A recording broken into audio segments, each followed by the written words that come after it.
If the Thursday night game ever puts you to sleep, go ahead and hit that like and subscribe button, folks, and welcome back to another episode of Benzinga's Pre-Market Playbook. Today is going to be the Friday, November 7th edition. We're going to close out the week strong here. We got Mark Petrino today. We got Anne-Marie today. We got the end of a week, and we got a week market going into the open. So we're going to go through some news. We're going to look for some trading setups. And you know we're going to have some fun right ahead of the weekend. Benzinga's Pre-Market Playbook, the Friday, November 7th, 2025 edition begins right now.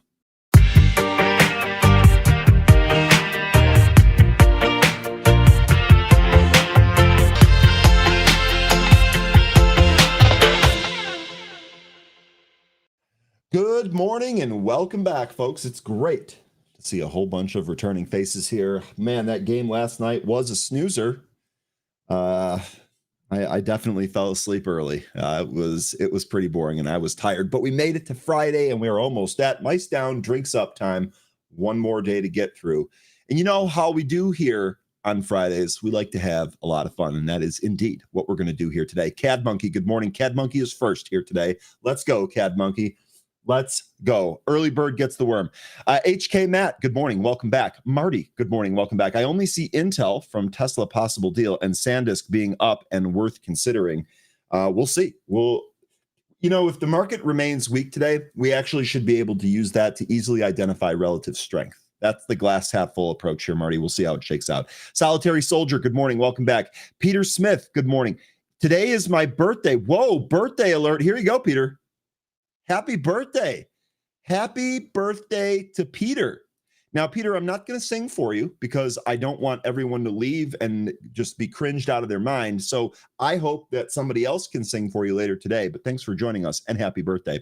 Neville, good morning. Welcome back. Brian, good morning. Welcome back. It's good to see you. Sun-kissed Yogi, welcome as always. Good to see you. Cam, good morning. Welcome back. Brian says, all signs pointing to a panic today. Maybe that's true, Brian, but not from our group, because remember, we don't panic around these parts. Nope, that's not what we do. Okay, Austin, good morning. Welcome back. Good to see you as always. Zach, good morning. Welcome back. Jane, good morning. Welcome back. Rooster, good morning. It's good to see you again. Crimp Biscuit, good morning. Good to see you again as well. Pete Kate, welcome back. Good morning. Good to see you. Whis, good morning as always. Lance, good morning. Is Meta going to bounce around the 600 mark? You know what? Let me actually add Meta. We could probably ask Mark Petrino about Meta as well, if that's helpful for you. Why don't we do that, Lance? We'll ask Mark Petrino what he sees in the chart. I added it to the list here. I got you covered, boss. Live to trade, trade to live. Good morning and good life motto, as far as I'm concerned. Welcome back. Bernhard, it's good to see you again. Buffalo by Bicycle, welcome back. Neville, good morning. Candy, good morning. PJ Trader, good morning. Producers always locked in. Buffalo by Bicycle says, shuffle up and deal. What are we playing, Buffalo? Good morning. Welcome back. G-Cord, good morning. Welcome back. Tyler, good morning. Welcome back. Darkside Hemi, good morning. Welcome back. Johnny, it's great to see you again. Welcome. Good morning. Bill, what's going on, Bill? Good to see you again. Hoot, good morning. Lombardo Trades, good morning. Welcome back. Big Bear Hug, good morning. Just passing through, good morning. Kenneth, good morning. Angelito, good morning. Best Life, good morning. Azrar, good, nice to see you. Nights Lance, welcome back. Day Trader, welcome back.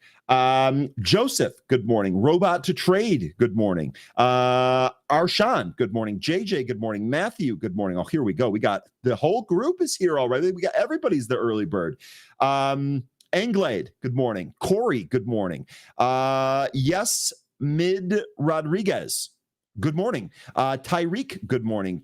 Kevin, welcome back. Linda, good morning. Vera, good morning. Durkus, good morning. Mark, good morning. Jay Harris, good morning. And yes, that girl.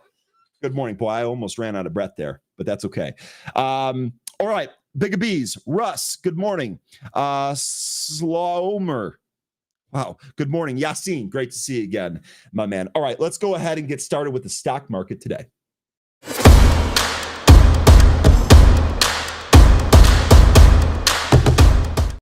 All right. Oh, producer, I do it every time. I forget.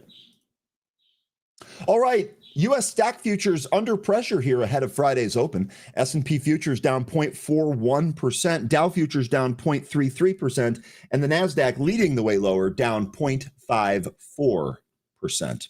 Let's go ahead and take a look at some cues from last session here. Most sectors on the S&P 500 closed on a negative note, with communication services, consumer discretionary, and information technology recording the biggest losses on Thursday. However, energy and healthcare stocks bucked the overall market trend and closed higher. Thursday's action was part of a broad sell-off across Wall Street that saw U.S. stocks settle lower, with the NASDAQ composite dipping more than 400 points during the session. Risk-off sentiment returned sharply, with AI-linked stocks leading the decline and renewed pressure hitting the cryptocurrency market. Meanwhile, reports emerged that the Donald Trump administration has decided to block NVIDIA's sale of its latest scaled-down AI chips to China. The 10-year Treasury bond yielded 4.11%, and the 2-year bond was at 3.58%.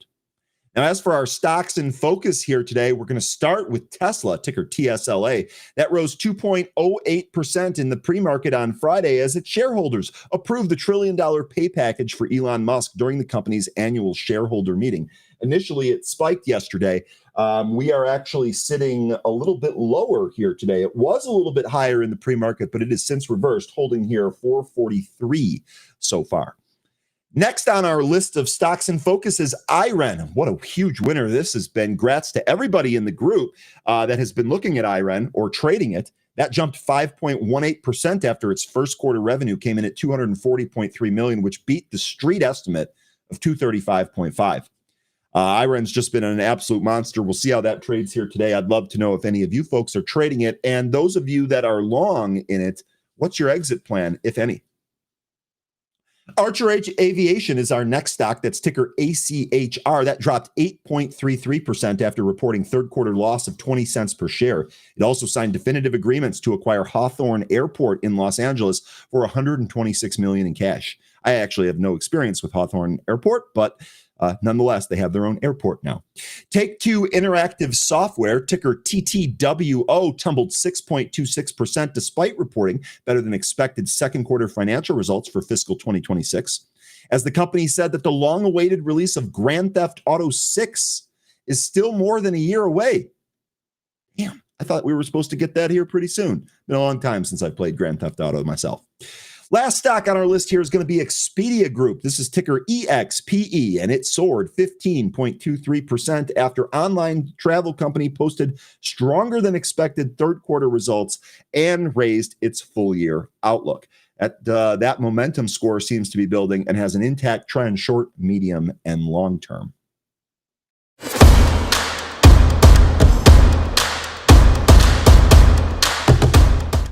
All right, we're going to go with the SPY chart here. So this is where we sit. Now, today should be pretty clear in terms of some of its key levels. We'll see if we get the panic sell that Brian is calling for here today. As you can see, we broke the 20-day yesterday. We were not able to hold it. We did try, but we failed, and we have now closed. We now have one close beneath the 20-day moving average. That value is 673.5. It also closed below the previous breakout level of 672.99 or 673, and it actually tested. If I zoom in and make this a little bit easier for y'all folks to see, we actually tested the bottom of the channel that we had drawn in there. Remember, this originated from a discussion with Derek Oldensmith of T3, saying that SPYs in this channel looks like it actually might break out of that channel. Further levels to keep your eye on here, 667.25 or 667.34. That was another previous all-time high breakout that might be in play here today. But more importantly than that is going to be our 50-day moving average down at 665. It's marked at 665.06. Let's just go with 665. If we zoom out here, you can see the last couple of times that we tested it, we bounced from it. And it actually made pretty good trading action here. So maybe if we hold that here, here's my potential for a bounce. The way I see this, we're weak in the pre-market here today.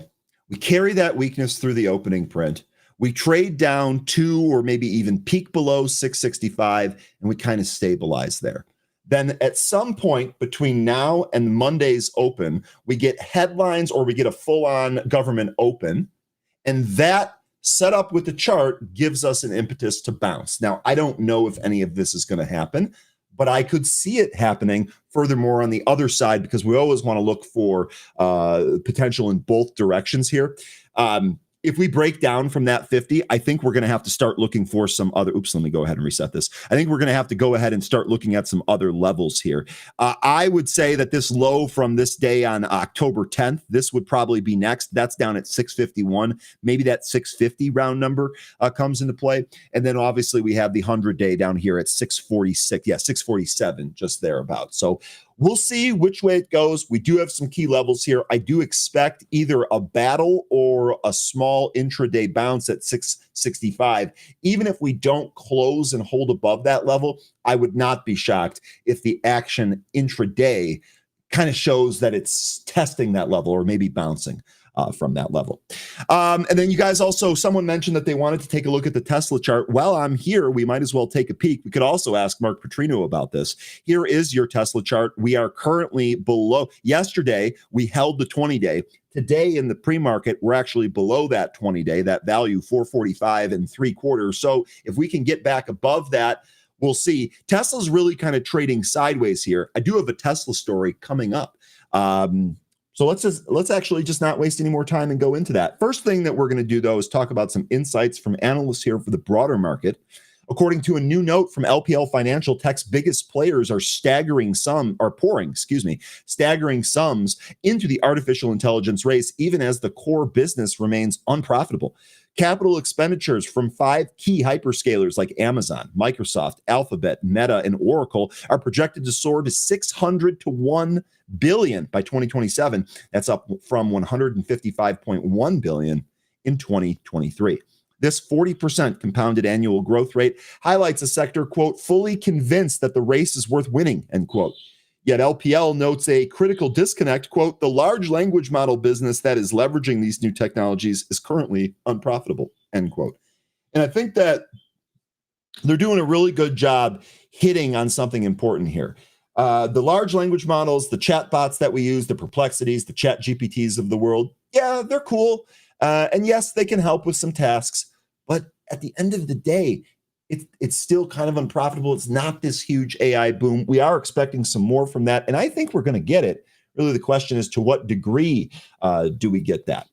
So just something to keep an eye on here. This has fueled concerns over circular financing, which we've talked about quite a bit here, where chip makers like NVIDIA invest in their own unprofitable customers to sustain demand. A more pessimistic take would be that this circular financing is being used to buttress the financial position of unprofitable business lines. Analysts are also flagging the use of special purpose vehicles to manage risk. A structure LPL note is how Enron hid its fraud, while enthusiasm shows signs of warning. LPL concedes the momentum behind this theme is strong. All right, we just took a look at Tesla's chart. Let's talk a little bit about the $1 trillion pay package here that was approved by shareholders. 75% of the people were in favor of the pay package, passed with flying colors here. Over 75% of the automaker's total shareholders voted in favor of approving the pay package during the shareholder meeting on Thursday.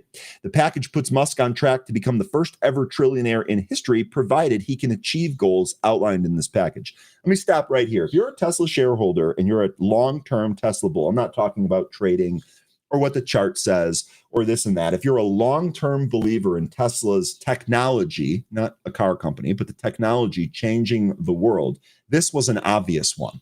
This was an obvious one. Elon has led this company to where it is. He's not taking a salary. He's only going to get paid if they hit the metrics. If I'm a shareholder, that's what I want. Hit those metrics. We're going to talk about a crazy price target here for Tesla in a sec. And if I'm a long-term investor, that's the price that I want, or even higher than that.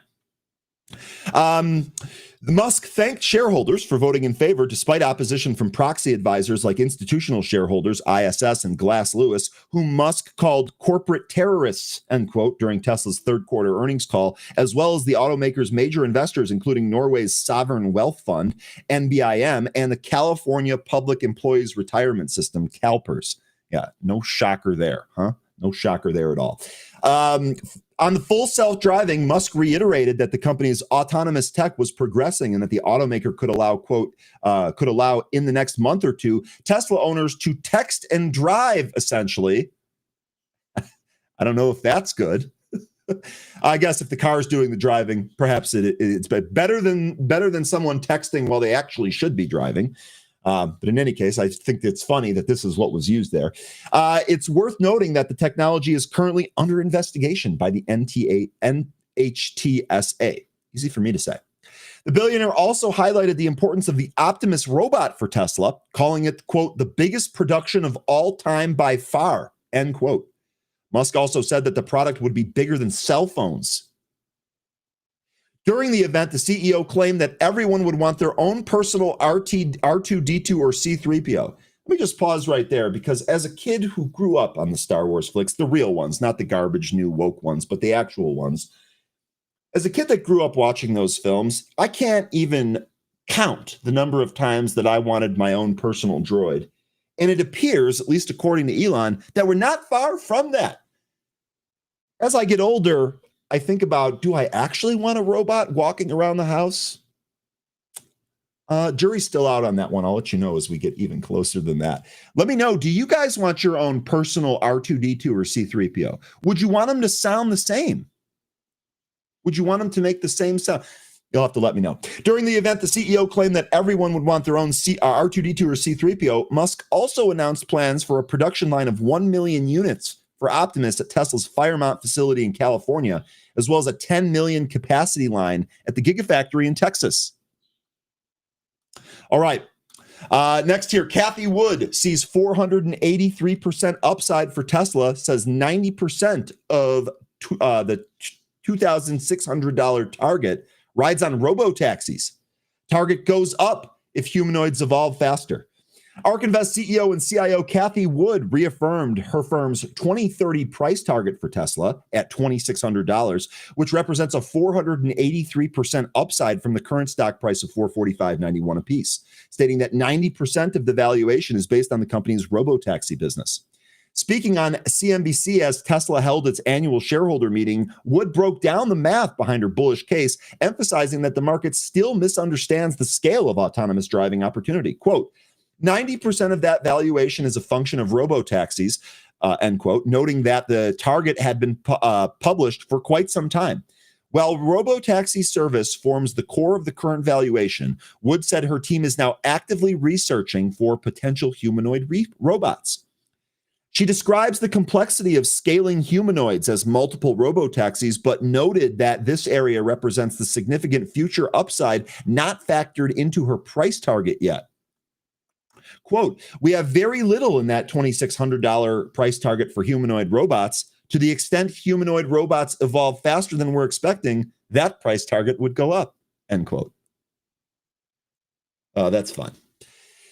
Wood said that Tesla is in the best position to lead in this new field because it's already in robotics, energy storage, and is an AI company. The interview took place as Tesla shareholders approved the $1 trillion pay package for Elon Musk during the company's annual shareholder meeting.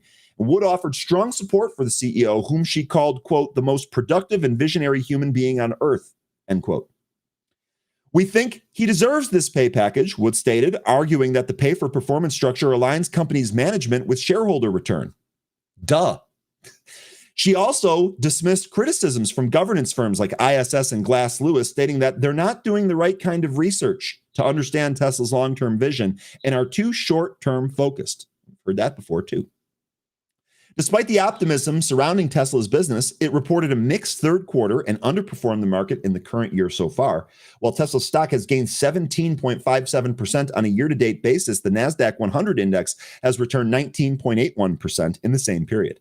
However, Tesla was up 50.18% over the year. We'll see which way Tesla goes here. I'm excited. Producer is outdoing himself.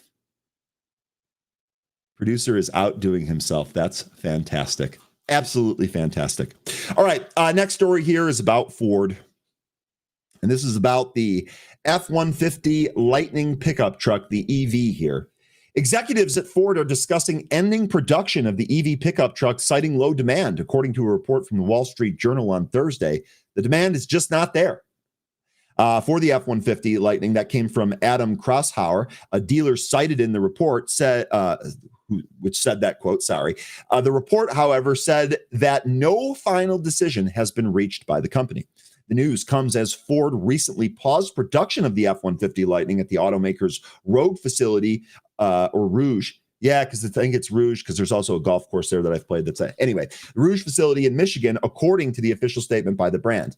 The decision comes as Ford prioritizes gas and hybrid F-Series trucks, which are more profitable for Ford and use less aluminum. Also, higher demand for those products. The F-150 Lightning was the best-selling EV pickup truck in the U.S., outpacing the likes of Tesla's Cybertruck, as Ford recorded 23,034 Lightning pickup sales this year in 2025. Ford has also been dealing with an aluminum shortage after a major fire incident at its Novelis Oswego facility in New York State, which rendered 40% of the plant unable to carry out production.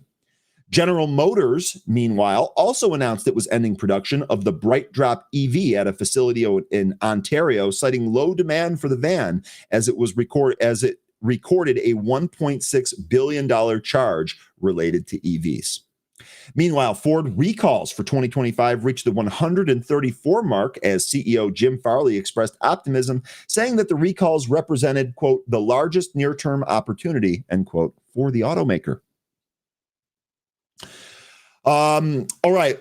One more story. I think we got two more stories here. What time is it? We're almost at mark. I think this timing is going to work out perfectly here today. This is going to be great. Jensen Huang says NVIDIA has no immediate plans to sell Blackwell chips to China and clarifies his comments that he made the other day. Jensen said that the company has no immediate plans to sell cutting-edge Blackwell chips to China. Huang's remarks were reported by Reuters, which cites the executive's remarks on a live broadcast from Taiwan's Formosa TV news network.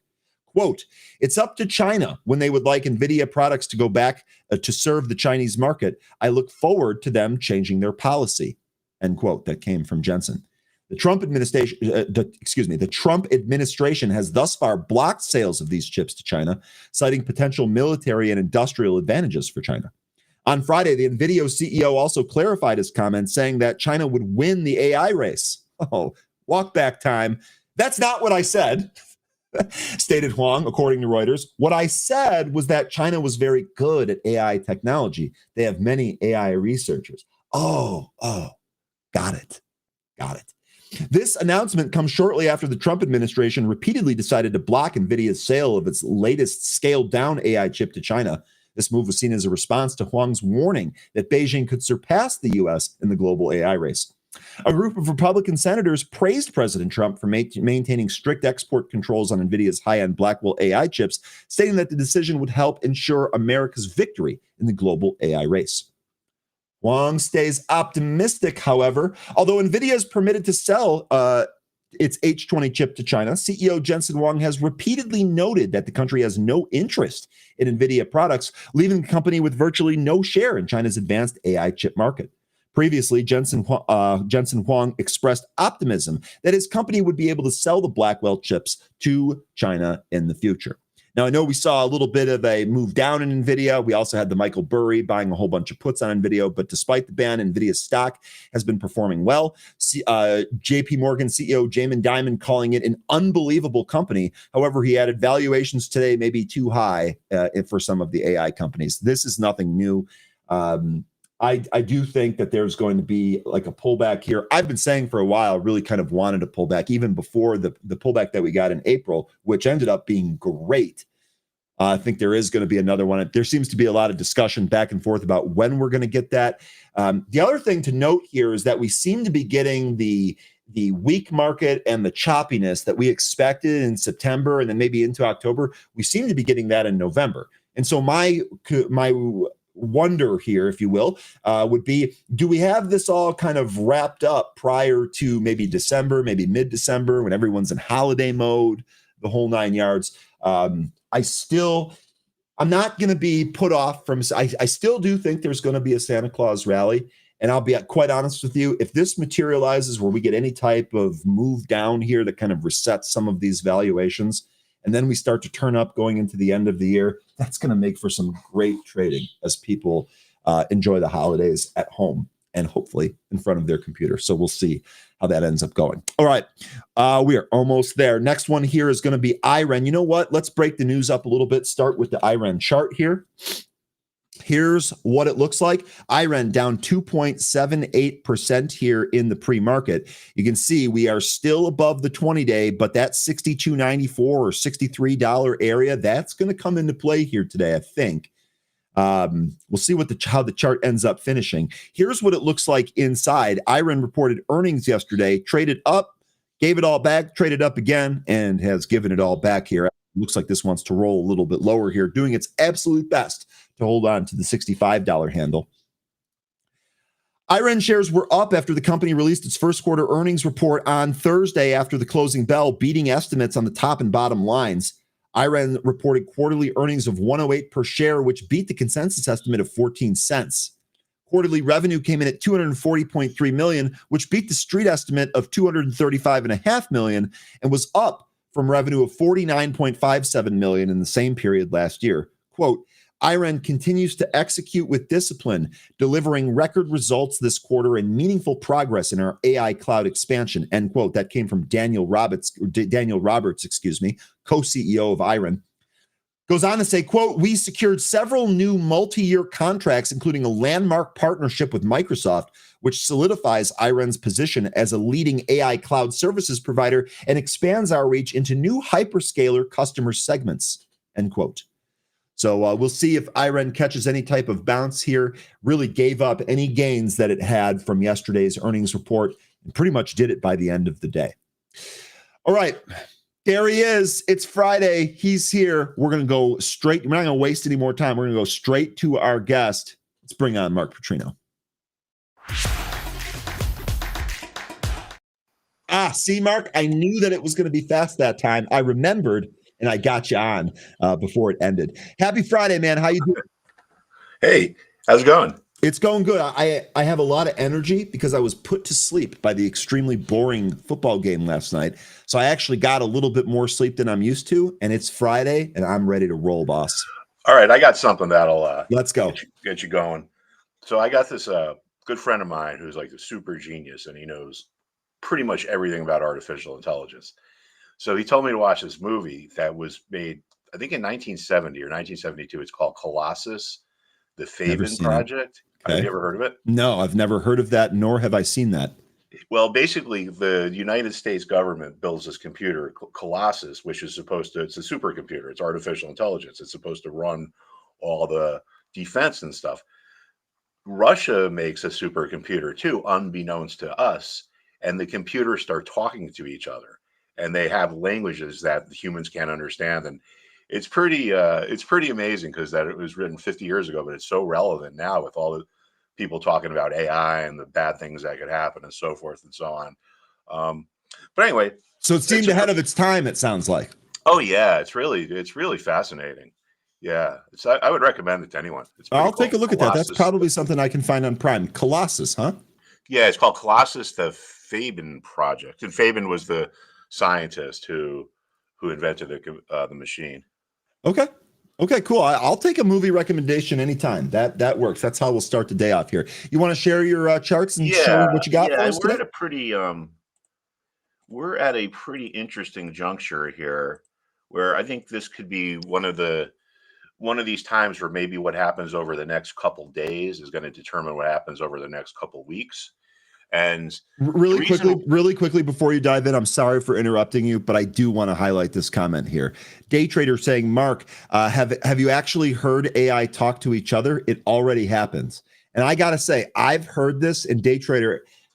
We don't always agree on everything, but we are in lockstep agreement on this one.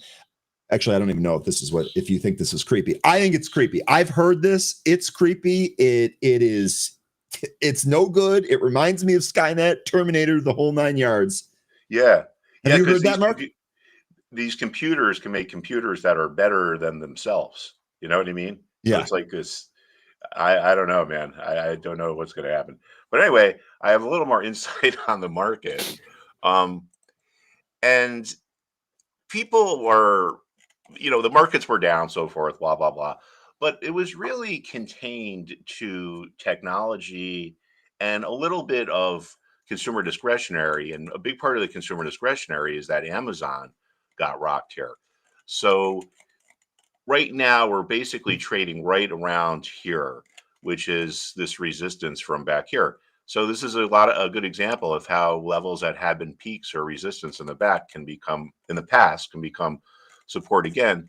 So this is a little bit worrisome. So we had the gap up.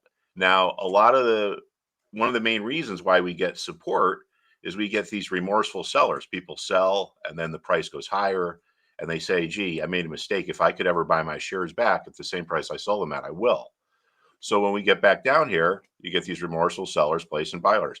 In a situation like this where you gap, there's no trading. So if there's no trading, then just by definition, there's no one who sold who's going to be trying to buy their shares back on the way down. So when you re-enter price levels that you had gap through coming from the opposite direction, there's a chance you can make a pretty quick move right back down here. When new sellers come in, there's probably not going to be that much buy interest until we get down to around here. Now, this is probably that is an important thing to watch, but then also here. So this is our technology sector, and look at where we are sitting, where we came to a close yesterday. So right at this resistance level. So basically what I think is that if this breaks, that's our next stop pretty quickly, probably, because again, we had gapped up and we had the quick move up. If it holds, then we go into another leg higher. So this morning we're looking pretty weak. We're down about here. It's Friday. It's kind of hard to tell what's going to happen, but I think just watching the action right here in this technology sector, I think is going to let us know what the broader market is going to do in the next week or two. Do you give any credence to the report that we got about Michael Burry loading up on puts on Nvidia and Palantir, two of the technology darling names? Does that mean anything to you, or is that just who cares? No, not really. Okay. I mean, I think these stocks were over, I mean, I don't know what this guy's track record is outside of the big short or whatever, but I don't think this is because of him. I mean, 223 million shares traded. And I can guarantee you, maybe retail traders listen to stuff like that, but institutional people probably don't even know who that guy is. You know what I mean? Okay. Shots fired. Shots fired right there. I'll tell you what. Okay. Just calling it like I see it. Hey, that's why we bring you on, Mark. That's what we do around here. So that works. All right. What else you got for us? Well, while we're on Nvidia, yeah, if this is obviously the biggest stock in the technology sector, look at where we're sitting right now. So we're pretty much on that support. So if Nvidia starts to hold and starts to reverse a little bit, that means the sector will start to kind of follow along, because these stocks don't trade in isolation. The biggest stocks in the tech sector, Apple, Microsoft, Nvidia, these guys are going to have an influence over not only the broad market, but especially the technology sector. Look at that. Microsoft is sitting right on an important level there. Oh, yeah. So we got to watch Nvidia, Microsoft. Apple looks okay for now, at least. Yeah, so Apple's kind of been going sideways. But the rest of the market... Hang on. We got a hater, Mark. We got a hater. I want to be a cowboy. I got something for you. Okay. Enjoy the rest of your weekend. See ya. All right, Mark. Sorry about the disturbance there. Keep going. What was that? That's how you deal with clowns. You put a foot right in the rear. Okay. All right. I don't see the chat, so I have no idea what happened. But I got you back. So anyway, so in Microsoft, Nvidia is sitting right on these, it's like a cross rope or a tightrope, I mean. And then we looked at Amazon. That's kind of in a similar place. Let's look at the rest of the big guys while we're at it. Google. Yeah, I mean, this looks okay. Now, someone might say that this is overstretched, but I don't think it is. And the reason why is, if we were to look at this on the RSI indicator, it would probably show that it was overbought, but it's gone sideways for the last 5 days. So, so I don't think that this is overstretched. Let me see what it looks like on the relative strength index, or the relative strength indicator, I should say. Yeah, now you see this is an overbought territory here. Mm-hmm. I'll get rid of the volume here. Down here, and I'll just try to make this easier to read. Now, someone might say, "Well, look at that." I've always been told that if the RSI is above 70, it's considered overbought. Well, it's above 70 now, but I would argue that this stock is not overbought. And the reason why I would say that is because, like I just said, we had these 5 days in a row where we went sideways. RSI is just measuring where we are now to where we were 14 time periods ago. It doesn't account for what happens in between. So if a stock is at, say, 10 and it goes to 1,000 and then it drops back to 10, and RSI measures from time period A to time period B when they were both at 10, it's going to say the stock is neutral.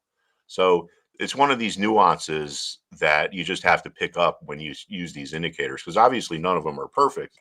But if you get comfortable with them and understand the little nuances like the one I just mentioned, then they can end up being very helpful. All right, so what do we got here with Facebook? Yeah, So actually, I this think we got a question about Facebook on whether or not this was going to come into 600. Or I think the question was, remind me if I got this wrong here. Someone asked me about Meta earlier today. I think the question was, will this bounce at 600? Mark, judging by what you're already adding to the chart here, it looks like this is a potential support area. Yeah, I think down around here again. We just talked about gaps, and so we got this little gap back here. Now we're trading around right here. Probably, I mean, we don't want to get too precise because bottoms can be pretty volatile, but I would say around 605 is probably where I'd be looking for some type of a reversal. Okay. And that was the top right here. So think about it. There's people who sold right here, and then when they're done selling the next day, it just blasts off. And a lot of those people have been watching the stock since, saying, if this ever gets back to where I sold my shares, I'm going to buy them back. So if you have enough of these remorseful sellers from here placing buy orders, there's a good chance there will be support there. So my guess, and again, is at this point, it's just a guess. Things might look very different in 3 or 4 hours. Is that Nvidia and Microsoft hold, the tech sector holds, and we start to move ahead a little bit. But if it looks like these levels are going to give way, then I think we could get a pretty meaningful rapid self, especially because it's a Friday going into the afternoon. Sometimes whatever trend is going on, will continue and accelerate sometimes on Fridays. So, all right. So let's see. We looked at Amazon. We looked at Facebook. How about Tesla? Oh, That yes. was one of the stocks that folks wanted to take a look at here today anyway, so might as well just go there. Yes. All right. So Tesla pretty much in a sideways range here. I mean, the upside is right around 470, 475, which would be, I guess the all-time high is right around, I don't know, right around 490. But as of right now, for me, this just looks kind of neutral here, just kind of sideways. I don't really see too much from a trading point of view. So you basically want it to break out of that range that it's trading sideways in, and then you'll make a decision on whether or not. Because resistance is a large group of sellers, right? Like you can see here. Now, at any given moment, some of these sellers could start to undercut each other. They could start to get impatient. That's one of the reasons why you sell off of resistance is some of the people at the resistance level, they start to think, I can sense other sellers are coming into the market here. That's why the price is not moving any higher. So I don't want to miss out. So I was offering my shares at 365. Well, I'm going to jump down to 364. Then someone else is like, yeah, he's at 364. I'm going to go 363. So in general, it's pretty risky to buy a stock that's just under resistance because at any given time, the sellers could just, start cutting under each other. If we get above the resistance, we call that a breakout. And the reason why that is considered a bullish dynamic is because if you're trading above the resistance and you can hold there, well, then you can infer that the sellers are gone. They've either finished or can't cancel their orders. So breaking resistance is a graphical display that supply has been taken out of the market. And in any market, if you take out supply, it sets the stage for the demand, meaning the buyers, to push the price higher. Because if new buyers come in, they have a hard time finding sellers. So they have to be willing to really jack the price up to get the sellers back in. And that's what causes us to go into an uptrend. Like down here, you can see, right? So buyers come in, they have a hard time finding sellers, and they just have to really jack the price up. All right, so that's a Magnificent Seven, right? That's it. That's I it. guess you know what? What about Apple? That's what I don't think we've looked at that one together in a little bit. That's actually had a pretty good move recently. Yeah, it's compared to the other ones. Yeah, it's holding up. Yeah. Short term, not much going on. Just been going sideways. But it is pretty interesting how Apple lagged for so long, and now it's leading in a lot of ways. And they actually just had news about trying to revamp Siri by signing a deal. I think it was with what Google. Let me go back here and check that out here. Yeah, I let's think I'm see pretty what sure it was Google. All right, so these are the stocks that I wrote about over the last 2 weeks, and I do this stuff so much it's like my brain is just scrambling. You too, huh? I don't even remember what I wrote or when I wrote it. But let's see what I wrote about Amgen yesterday. I mean, I could remember yesterday. I'm not that bad. um, but this is something just to watch now. This is pretty much what we just talked about. We got up to a level around 323, which has been resistance. You can see going back to last July and last September. And we got pretty close in November, and this is March. And now we got back there again. So the question is this going to break out or is it going to reverse? In general, when something gets to one of these important price levels, they don't stay there for too long. Look at here. It was literally there for 2 days. Well, 3 days, if you count this day where that was the high. But when these levels are like forks in the road, the odds are much greater that it goes up or down than it goes sideways. So as of right now, we haven't gotten through. And if those sellers start to get impatient, like we just talked about, they can start to undercut each other. So right now, it'd probably be pretty dangerous, in my opinion, to buy this stock. I would wait for it to clear the 323 level. And if you're someone who trades options, I think you could look at this for a potential reversal. Because if the sellers start hitting it, remember, we had the fast move up. There's a good chance we get a fast move right back down to around here. And one of the things that we've seen recently with stocks of all size, the rarity has been buying the breakout, right? When a stock trades up to one of these resistance levels, more often than not, it's pulled back from that level as opposed to breaking out. And it seems that adding on support or buying on a support level seems to give us a higher chance of making a profitable trade. So I agree with you here. I would rather wait for 323 to be cleared than use some options to define my risk for that move higher. Yeah, but trading breakouts is kind of tricky, And I've always had more luck finding. Well, I don't want to say luck. I should say I've had more success trading things off of a bottom, like here. We get to a former support level, and let's see what else I wrote about Amgen, Amazon. How about Walmart? Okay. Well, how about that stock of the day, Walmart, right there?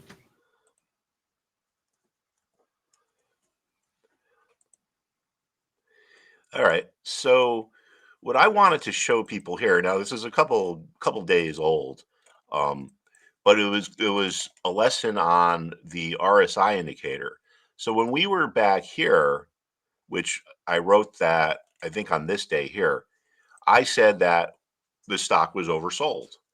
But again, if we look at the RSI, it's just comparing where we are now to 14 time periods ago. So if we counted back 14 time periods from there, it puts us over here, which means the price was pretty much the same. Now, if you were to look at this through a different time horizon, let's just say we measured how much it's moved in 5 days, then you can see as of here, we were very oversold. Now, we didn't get the rebounds like I thought we were going to get, but it did hold the support. Now, remember, money that's coming out of tech has to go somewhere, and a lot of it goes to consumer staples, and Walmart is a consumer staple, as is. Let's go take a look at Costco. Okay. Brian's favorite store. That's right. His safe space, I guess you can call it. It's funny too, because the Costco I go to, I know a lot of the people that work on Saturday. I know them by first name. Hey, Marty. Hey, Cynthia. How you doing? Yeah, that's funny, man. That's how I am at the dump now. I got sick of paying my garbage man because every week the friggin' price would go up. and I work from You home. pay So, weekly for that? well, once a month. Well, every month the bill would go up, when oil Yeah. prices were going higher and everything. So I started going to the dump. I have a pickup truck and I just bring my stuff down there, and I go in there and all the guys are like, "Hey, buddy," it's great, man. There's tractors going all over the place. It's on the harbor, and there's like a barge with these tugboats. It's like a, it's like an, it's like a playground for people that like big tractors and stuff. So Mark's taking out the trash literally. anyway, so we talked about this, I believe, last week, and you can see here we held the support and we rallied. Of course, we sold off a little bit yesterday, but look at where yesterday's bottom was, literally right at this exact level.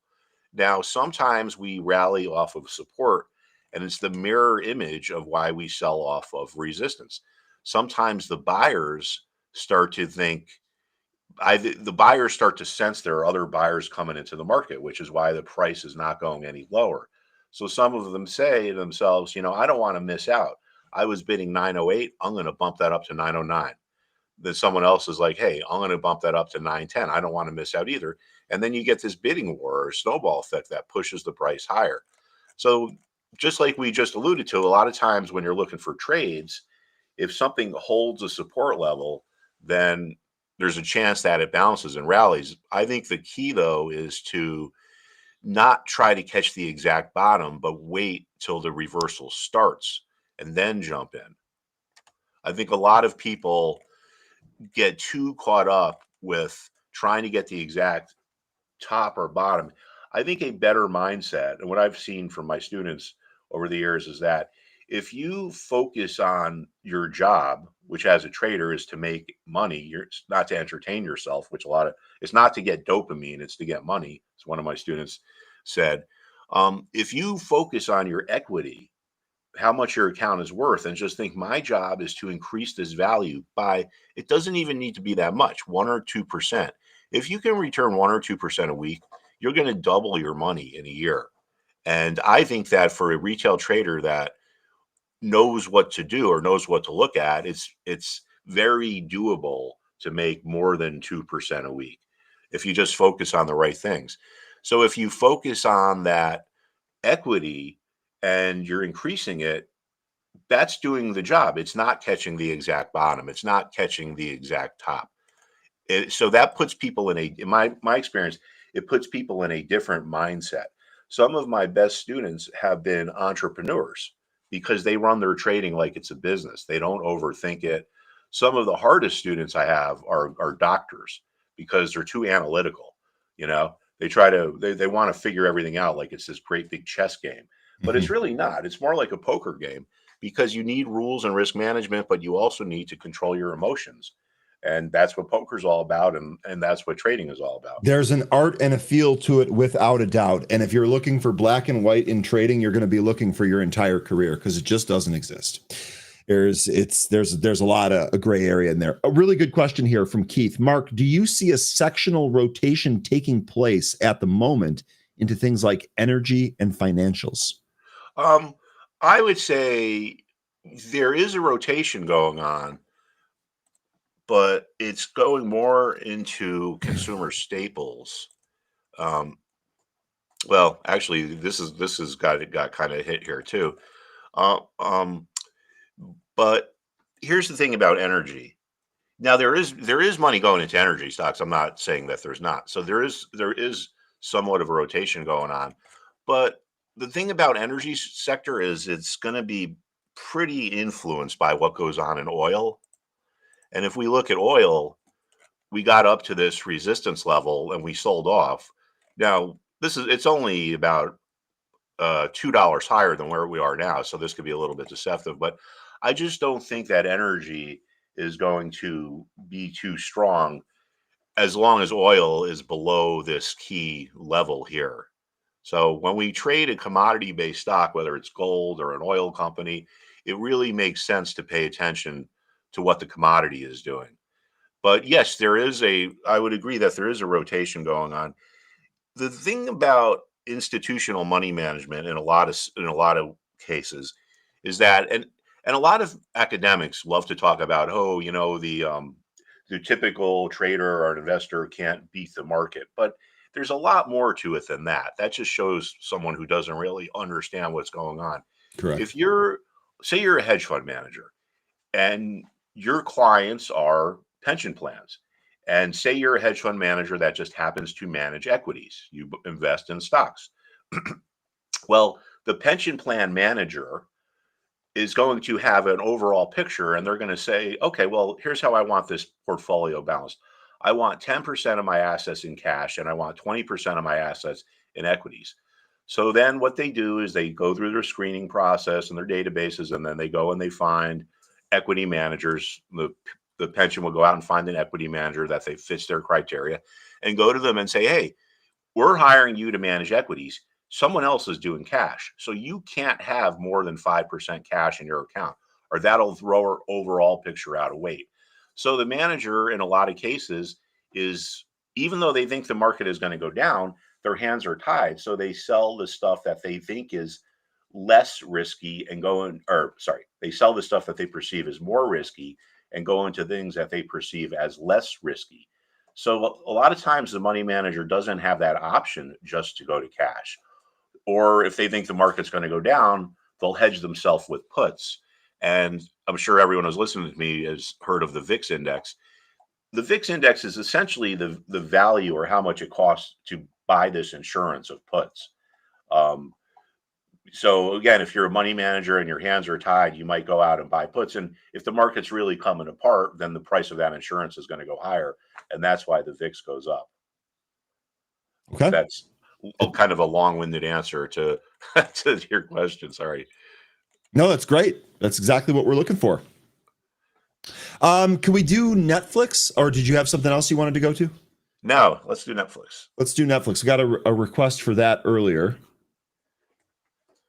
And then Hood and Oklo would be two more that we should probably take a look at. Okay. All right. So here's Netflix. And just an example here of how when you break a support level, you can make these rapid moves lower. So the reason why this happens, it's the mirror image of what we saw with the breakout. Support is a level where there's a large amount of buy interest. If you get below that, what does it tell you? It tells you that the buyers who created the support are gone. So this is a graphical illustration of demand being taken out of a market. And then a rapid move lower follows. Now, right now, I would say, I would be kind of neutral-ish here. Mm-hmm. The important level to watch is probably down around here, say 1065. But to me, right now, and the reason why I say it is because we had a volatile day here, but it's basically been going sideways for 2 weeks. All right, and then I love this. I love that because the two levels that you have on that chart are the exact levels that we have on the downside here, kind of waiting it out. That looks like about 1060-ish and then 1,000. Yeah. So that's perfect. Yeah, it seems self-evident, but a lot of people don't consider how important price levels are. And they trade kind of, in my opinion, if you don't know where the important levels are and what you're trading, it's like being in a town you've never been in before where you don't have a map or a GPS. I just don't know how you're going to get around.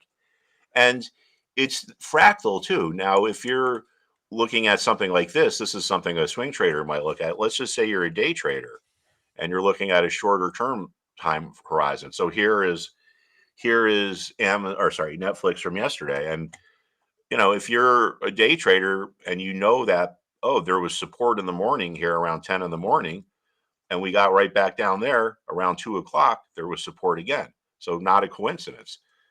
Opposite up here on the upside. Right here, we get around 11 o'clock, we get up to this level, sells off. People that bought here regret buying, and they say, if it pops back up, I'm going to get out.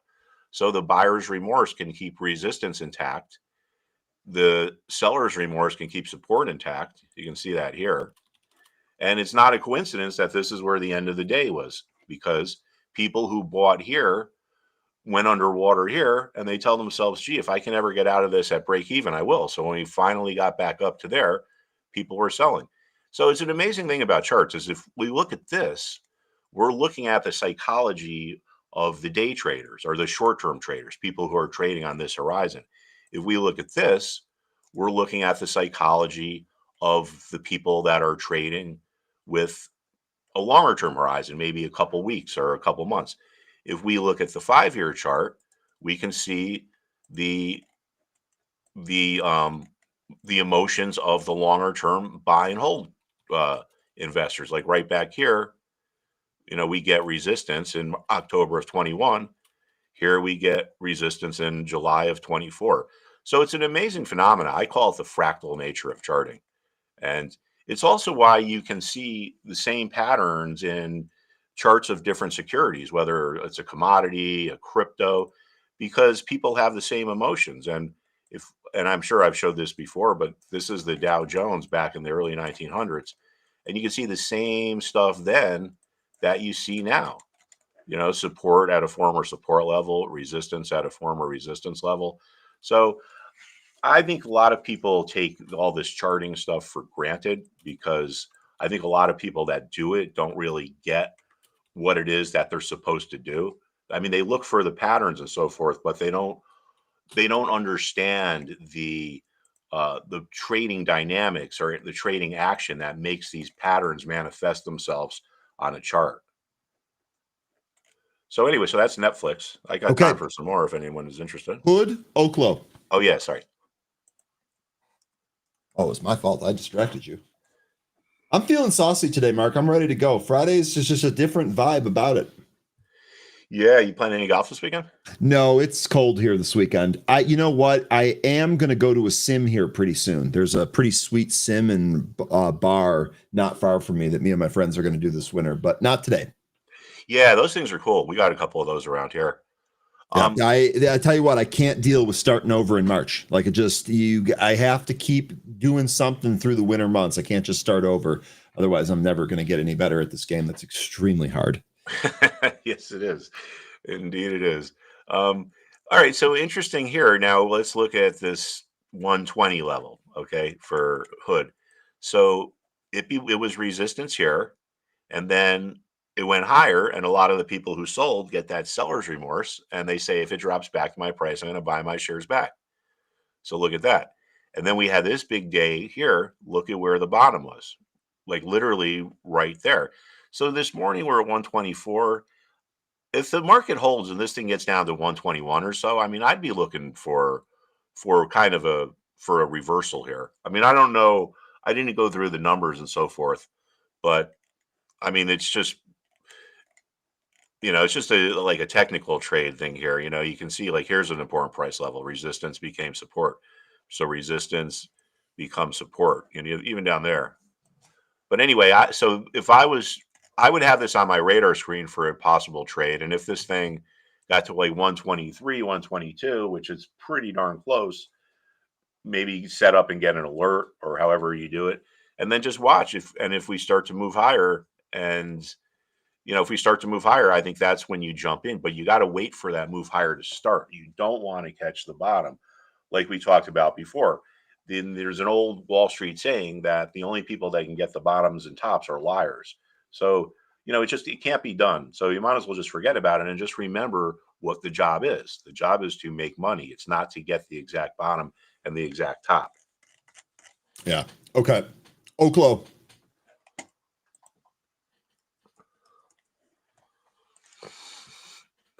All right. Now this here, yeah, well, there's no news. It doesn't look like, but this looks pretty weak.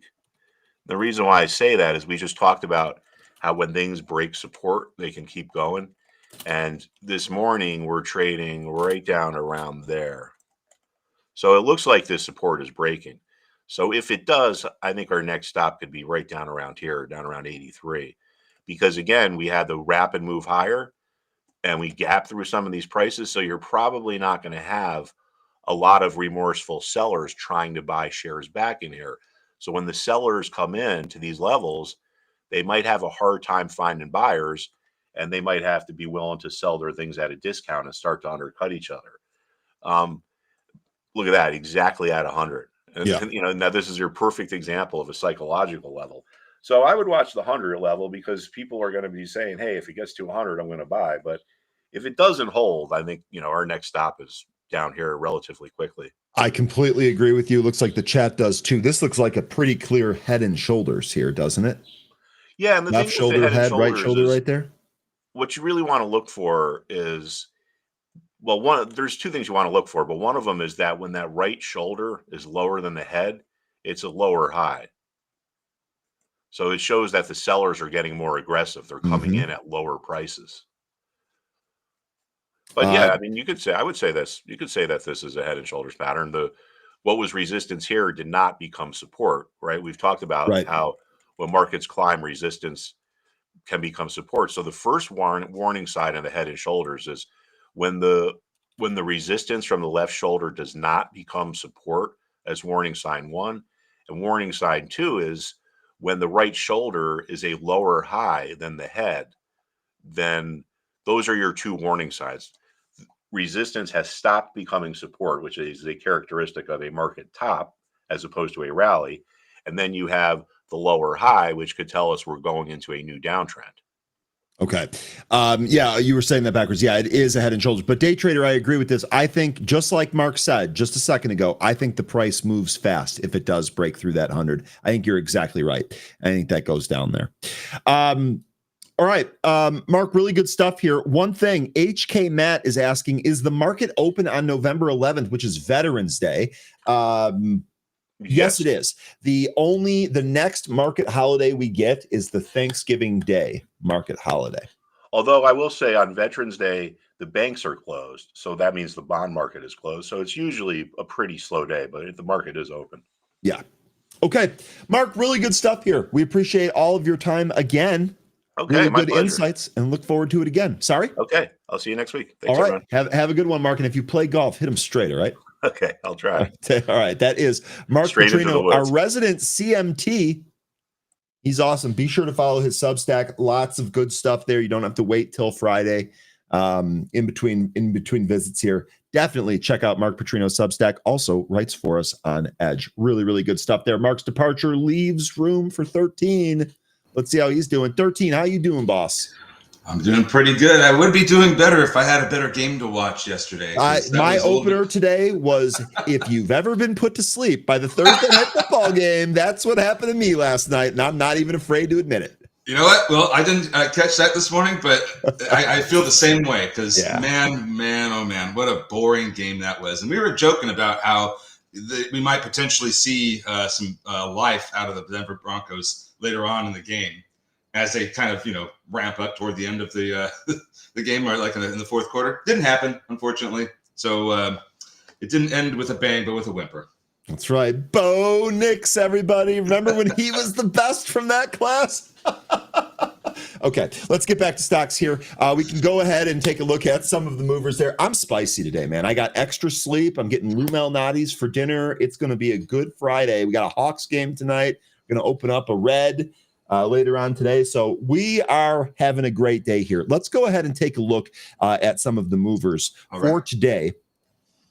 First one that I've got on my list here is Motorsport Games, which I know we've traded before. I don't think, let's see. Yeah, I was going to say, I don't have any drawings on my chart here, but I know for a fact we have traded this one here before. Stock was just under 250 yesterday, spiked up to a high of about 566 in the after hours, came back in, retested that level, came back in.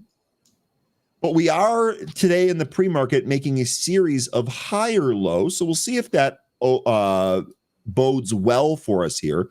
We are beneath the VWAP here at 491. Now, the news item here on MSGM, they reported earnings last night after hours. EPS of 14 cents and sales of 3.1 million. That was up from 1.803 million year over year. So strong financial results here. That's what's driving it. We're up 116%. We have a 100% mover here today. Short interest on this name, negligible, 1.74% with 4 days to cover. That comes on an average 100-day volume of 237,000 shares. Very, very light. Today, we've traded 47 million, so it should be on deck here today, but be careful. Make sure you wrap that up. 3.48 million shares in the float. 13, what say you? Well, this is exactly what you had said. This is good looking earnings. They have cash. They're profitable. It seems like their balance sheet is pretty healthy. Now, all these good things, withstanding, they could still potentially raise capital for growth. That's something that I think that eventually may happen. What they tried to do recently, they had a shareholder meeting where they tried to exercise warrants. The shareholders rejected that, so it seems like they're trying to get some kind of capital raise going in order to further operations. So I would kind of just put that out there as a possibility, even though they are financially healthy. It looks like 3.48 million shares in the float. Going to be easy to move. Yes, we have traded this before, probably more than once. I got a lot of levels from the past. I didn't really put anything out here today because I already had these levels out from the last time we traded it. And right now we are rebounding off the 65 EMA on the 5-minute chart for the second time this morning. We did get near an earlier time. I think that was closer to the very open of the pre-market that we got down almost to 4. Mm-hmm. Haven't been back down there since. So that's a level that we'll keep an eye on for later if we lose to 65. But right now, what we're trying to do is get above the VWAP. And you can even draw a bit of a trend line there from that 580 high that we made. And we could see if that's going to get breached or not. If we do break out of this, the resistance that I'm looking at, 530. Looks like 530 to 550 could be the resistance area where we get, we have to chew through supply in order to get back up to that 580 high that we put in. And if we do get see all that happen, then we're going to we have levels in the 6 handle that we can look at once that happens. So that's what I'd be looking at here with MSGM. Perfect breakdown, 13. Let's go. All right, next here is going to be Holly. Have a holly jolly Christmas this year, 13. HLLY. I think it's pronounced Holly, unless I'm totally butchering this. Nonetheless, Holly shares are trading higher after the company reported better than expected Q3 sales results and raised its full year 25 sales guidance with its midpoint above estimates. The stock was, $271 yesterday. What does this company do again? Designer, marketer, and manufacturer of high-performance automotive aftermarket products. Oh, I know Holly now. Featuring a portfolio of iconic brands serving the car and truck industry. Right. Okay. Yeah. Okay. Anyway, good report there. People must be modding their cars. Stocks moving higher here. Looks like the pre-market high on volume was at 380. We're beneath the VWAP, but we're within striking distance of it. Taking a quick look at the short interest on this, 1.9% of the float shorted with 2.55 days to cover. Comes on an average volume of 761,000 shares. Today we've traded 1.9 million. Float is 63.5. What say you on this one? Well, I didn't look at this one. This wasn't on my radar today. I think it might not have. It's probably just because it's not even that high up on the list. I think a lot of the other ones that I was looking at just didn't really have a whole lot of volume. But there were a couple that I wanted to get to if we could after this. But with regard to Holly here, it looks like their financials are pretty good. I mean, they're profitable. They have a pretty good looking balance sheet. Let's look at the chart here. And I love how there are people trying to spell carburetors in the chat because that's what this company sells. It's absolutely awesome. The Holly Double Pumper. I know exactly what this is. You're right. This is more for hot rods than anything else. So with the movement this morning, it looks like we're still trying to get back above that VWAP from when we it rocketed all the way up to 381 this morning. So it's got to hold this this area down around 315. I would say if we start losing that, then the next support area is going to probably be down around 3, and then the 65 EMA. So just volume's just not great in this one, but we'll maybe that changes as we approach the open. Really just need to get above VWAP, and it looks like there's big resistance at 350. So those are the next two upside resistance areas. It's going to be VWAP and 350. Okay, good stuff there. Have a holly jolly Christmas. We'll see how this goes. All right, next here is going to be Orgo. This is Organogenesis Holdings, ticker ORGO. Stock was just below $4 yesterday, spiked above $5.50 here today, but it's given some of it back. Organogenesis Holdings shares are trading higher after the company reported better than expected Q3 financial results. Adjusted Q3 EPS of 18 cents beat the 6-cent estimate, and sales of 150.58 million beat the 134 million estimate. So really good to see that out of a small cap stock here. Quick peek at the short interest on this name: 25.47% of the short interest with 19.66 days to cover. This definitely has squeeze potential. Samel, I think it was you asking in the happy hour chat yesterday, just really quickly, just to kind of cover short interest here generally. If a stock has a high short interest, and we define high by being 20% or higher as the percent of float shorted, and or 5 or more days to cover in the DTC category, if it's above 1 or better yet, both of those, we consider it to have high short interest. If it has high short interest, we think that the potential for an upside move is great and increases as the stock continues to move higher. Those that are short, as they watch the stock move higher, thus moving against their position, they're going to be more enticed to cover, which means they need to buy shares to cover the shares that they short. That then is the self-licking ice cream cone, where it just continues to build on itself and go higher and higher and higher. So that's why we cover short interest. That's the thresholds. That's a general breakdown of how it works here. Looking at, go ahead. Both boxes have to be checked: the short interest percentage and the days to cover. It's not just one or the other. I mean, I don't think there's a play that on short interest if we don't have both those. Yeah. So okay. We consider it to be high short interest when both of them, but these are the two metrics that we look at. Okay, gotcha, these are the two high thresholds for those metrics. If a stock has 40% of its float shorted and has 4 days to cover, I'm still keeping an eye on it. Oh yeah, absolutely. So that's all. Okay. So the volume here, on average, this stock trades less than 1 million shares, 776,000 shares per day. Really not that high. Today, we've done 1.36 million. So it should be pretty good for a trade today if it holds up, but these are not the highest volume numbers. And the float here is 43.6 million. 13, what do you think here on ticker ORGO? I didn't cover this one, but it's interesting because I'm looking at their income statements, and it looks like earlier this year, toward the beginning of the year, they seem to have had, maybe it was from their Q4 in 2024, but it looks like they had some kind of downturn in revenue briefly, and it seems that they're on the path to recovery. But they were doing over 125 million a quarter, and then it just went under 100. So not sure what that was about, but it looks like they're turning that around, and now they've just reported a profitable quarter. So like they're back, and they mentioned 150 million in sales, which is massive. I think that's the best they've had in over a year on a quarterly basis. So just real quickly looking at that, that's what I can tell from their earnings. Looks like they're also raising their guidance, which is great. And you had that short squeeze metric, which helped lift it further. But now it's selling off, and we're kind of trickling lower. It looks like around 420. There could be some support. Make the jokes if you want, but wisdom's not here yet. I know. See if he shows up now. I just put the. Yesterday. I just put the signal in the sky. Hot leaf signal is in the sky, baby. Let's go. So if we do get that's what I would think the support is. It's down. That's actually where the 200-day SMA is anyway. So really interesting, strong level there. If we do get that weakness, but for now, where are we at? We're at just underneath 450. 450 does look like that's going to be the resistance area currently. Okay, and Lombardo here saying Orgo well under VWAP as well. On my chart here, I've got VWAP at 484 and the stock 40 cents beneath it. So just kind of looking at the chart here, I would consider this well under the VWAP. Oh, yeah. If it holds this area, that move back towards the VWAP might actually be a decent short-term trade there. So but you see how like that big candle that we took on as it moved through 450, that's not a great sign. No.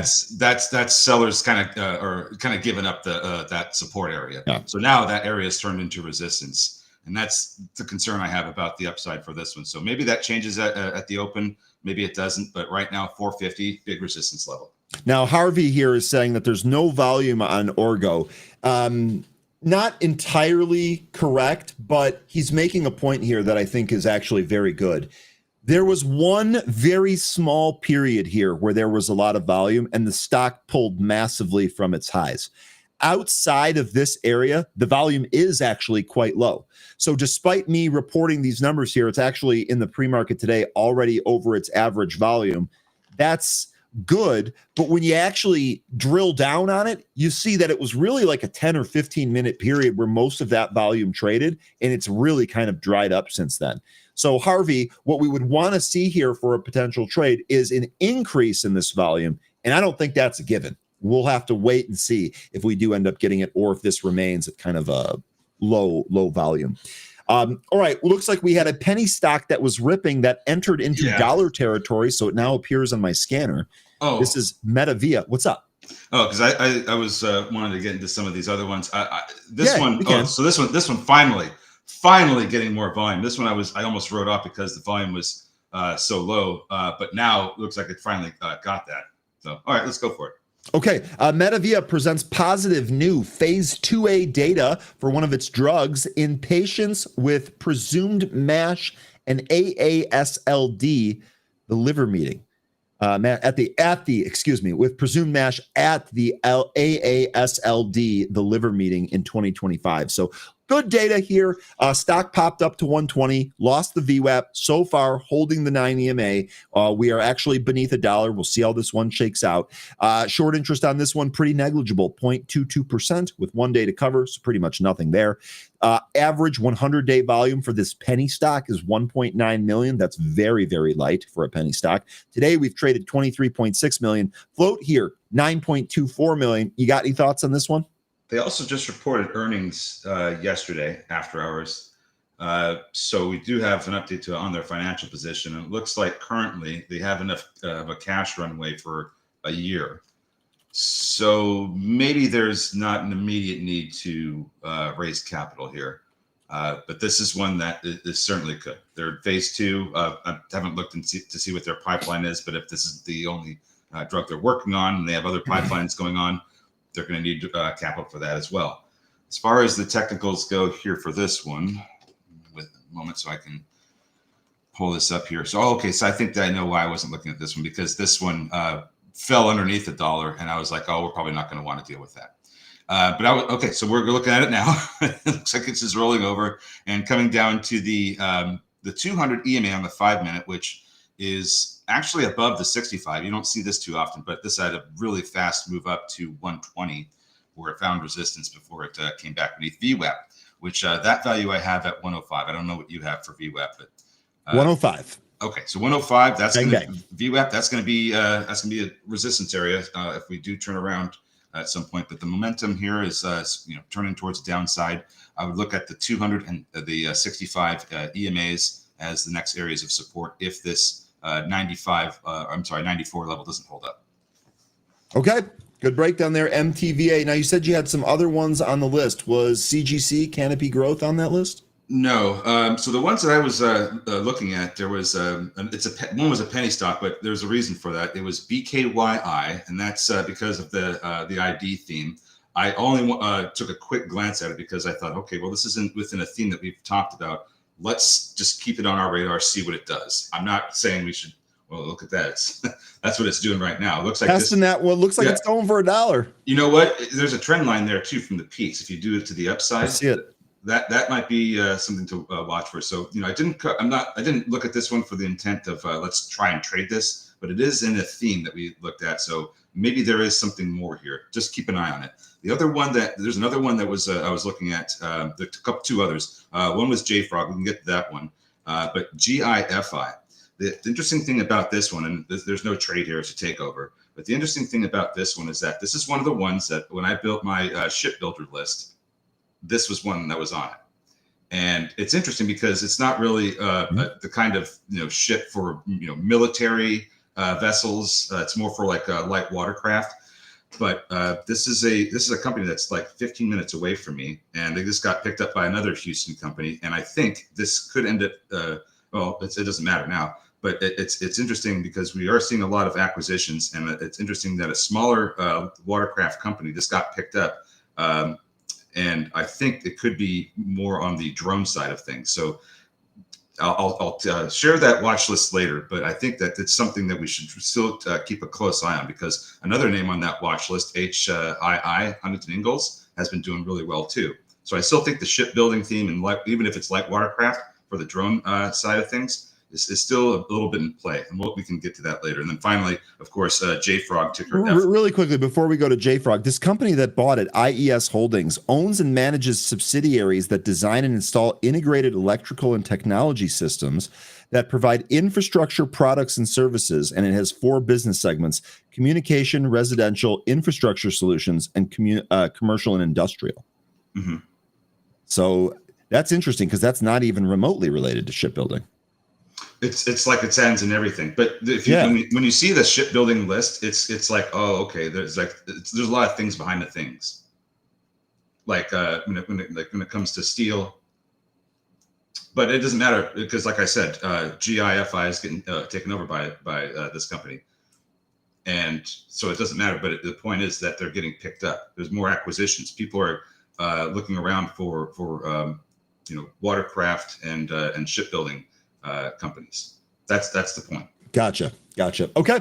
And then JFrog also had earnings. This is a company that has cash. They aren't making a whole. They aren't profitable really. They have 100 million shares in the float, but right now it's trading back up to 2020 and 2021 prices.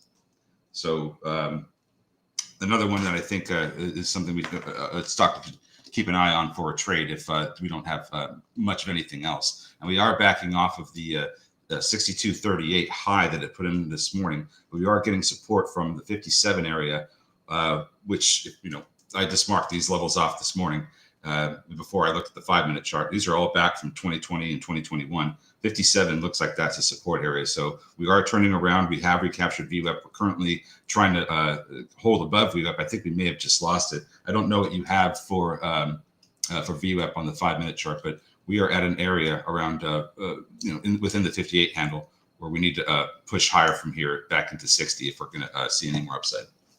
Okay. All right. Good stuff there on JFrog. Let's see, how much time do we've got? 9 minutes here. I'll keep rolling through some of these. That's funny. Alexa, Ryan, drones, military tech are in play. Note, private equity will start taking some of these shops private. I agree with that. I think, I don't even think, I think, you're mentioning drones and military tech. That's one aspect of their, that's one area where I think private equity will take some of these companies private. I think you're also going to see that in AI and some of this compute as well. We'll see though. I completely agree with that. Okay. CGC. This is another one here. I do hold a little bit of this, but it's just kind of a nominal amount just to kind of make me watch it. I don't have like a sizable position in this yet. Mm-hmm. Canopy Growth shares are trading higher after the company reported better than expected Q2 EPS results. Stock was right around $1.11 yesterday, traded higher here. Looks like 132 at the high. Holding higher here by 13% at 124. Quick look at the short interest on this. 9.85% of the float shorted with 1.11 days to cover. On average, stock trades 25.5 million. Today it's traded 3.5 million. Float on this one's super thick, 312 million. You have any thoughts here on CGC? I know we're kind of waiting for some larger macro events to really take place, but just wondering if you have anything here on the chart. Well, I don't know if this is updated to the financials tab of Pro, but if it isn't, then they've been showing a trajectory of towards profitability. I mean, this EPS measure here is, just a very small loss compared to the losses they've had in the past. I'd say that's really good news. I mean, this is if what I'm thinking is, if what I'm looking at is what I'm thinking is the actual figures, then this is great news. They're on their way, I would say. So okay, it just doesn't trade. These cannabis stocks just don't trade very well. No, they really don't, and that's why I actually just kind of have some like in the back pocket, if you will, because I don't really think it's worth trading them back and forth. And if one day something crazy happens, well, at least I'll have a little bit there. And if I feel like I'm able to time that, then I'll add and size up. But in the meantime, just hold a little there. We'll see what happens. If it goes high, we'll smoke it. Yeah, I get you there. So, and maybe we could get some more wisdom out of that too. But CGC lost the VWAP, and it's right now it's trying to recapture it, but the volume is just it's absolutely paltry. So we're not going to get a recapture of the VWAP with volume like this. There's more of a chance this is going to go lower because it's just not getting the attention. So I would say this that your support's going to be the 65 EMA down around 120. And if that doesn't hold, then you got the 200 beneath that. Just watch the volume, and maybe we get more out of the gate here. But right now, it's not looking like there's a whole lot. Okay. Update here. Also, really quick, RGTZ. Yes, this is a stock that we have been trading quite a bit. This is back on here today as that continues to roll over. IONZ is on there, and yep, you guessed it, PLTZ is on there as well. So this has been great. I did sell more of this yesterday. I still have some. I'm looking to sell some more here today. We'll see. It does look like the market kind of wants to drop out of the open here. The Palantir chart itself also looking weak. This has been notable weakness. I think you talked yesterday about 170 to 175 being a very, very key area for this. Yeah. Palantir basically stopped at 175 yesterday, literally proving that. And today, now in the pre-market, we are dropping to the bottom end. I do kind of expect a little bit of a bounce there at 170. Yes. I'll probably sell some more PLTZ down there if it goes that way. But I'm gonna assess this as the day moves forward here. I think one thing that I would be very, very careful about when it comes to like RGTI or RGTZ, whichever one that you're looking at trading to the up or downside. This move that we're getting overnight, that we could reverse out of the open. So if we've been running, like if you look at RGTZ, we've been on a tear since earlier this morning, and so I think that there's a chance that we could maybe pop slightly, but there might be some reversal happening early out of the gate. But then later on, it could be much better. This is going to be one of the ones I'm going to be keeping an eye on, and maybe even take some trades in because it's been working really well. But I think that there's going to be some back and forth still. Okay. Real quick here, our producer, I almost called him Benzinga, producer here says, I bet Alex Karp is cursing the short sellers in the Palantir offices today. Alexa, he hasn't come after me yet. And I guess now that we're talking about this, let me just make a blanket statement here. I am not going to kill myself. So if something happens, y'all know where to look. It wasn't suicide. Just kidding. Well, actually, I'm serious, but I don't really think that's going to happen. Now, what happens to Palantir here today? We'll see. Say it again. He's short himself. He probably has some PLTZ. Hedge. I'm just kidding. Calls it a hedge. Yeah, exactly. I'm just Alexa, let's go. I'll take that going into a Friday. I'll be honest with you. I will take that going into a Friday. Okay. All right, let's see. We've got 3 minutes here. Was there anything else that you wanted to cover? I think we hit most of it. Yeah, I'm good. I'm ready to have this market open and close this week out strong. Yeah, me too. The market won't be strong, but we will. Well, we always are. We always are stronger as a group too. And one of the things we talked about yesterday with the way this market looks.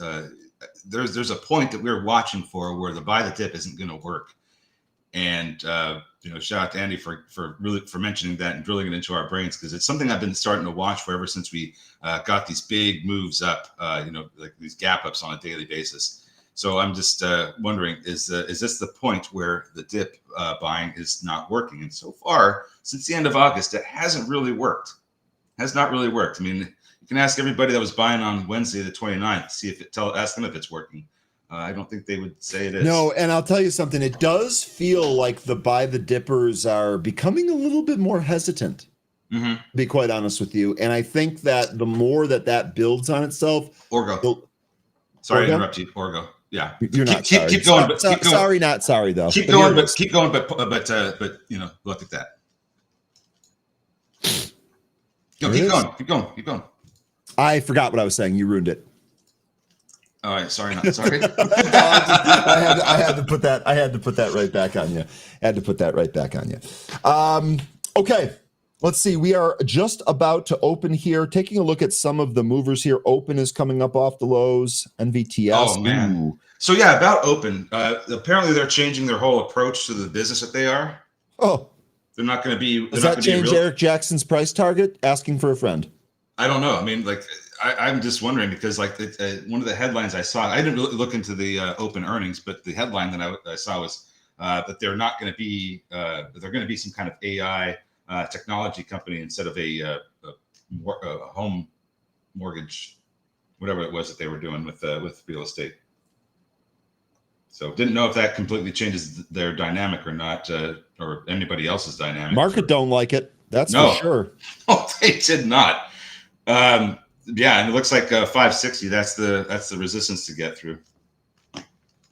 All right, ACHR Archer. Oh yeah, this down 11.5% here. This actually through one of our key levels as well.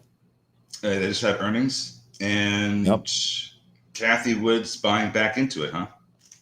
Or adding. I don't know if she ever liquidated, but yeah, this is.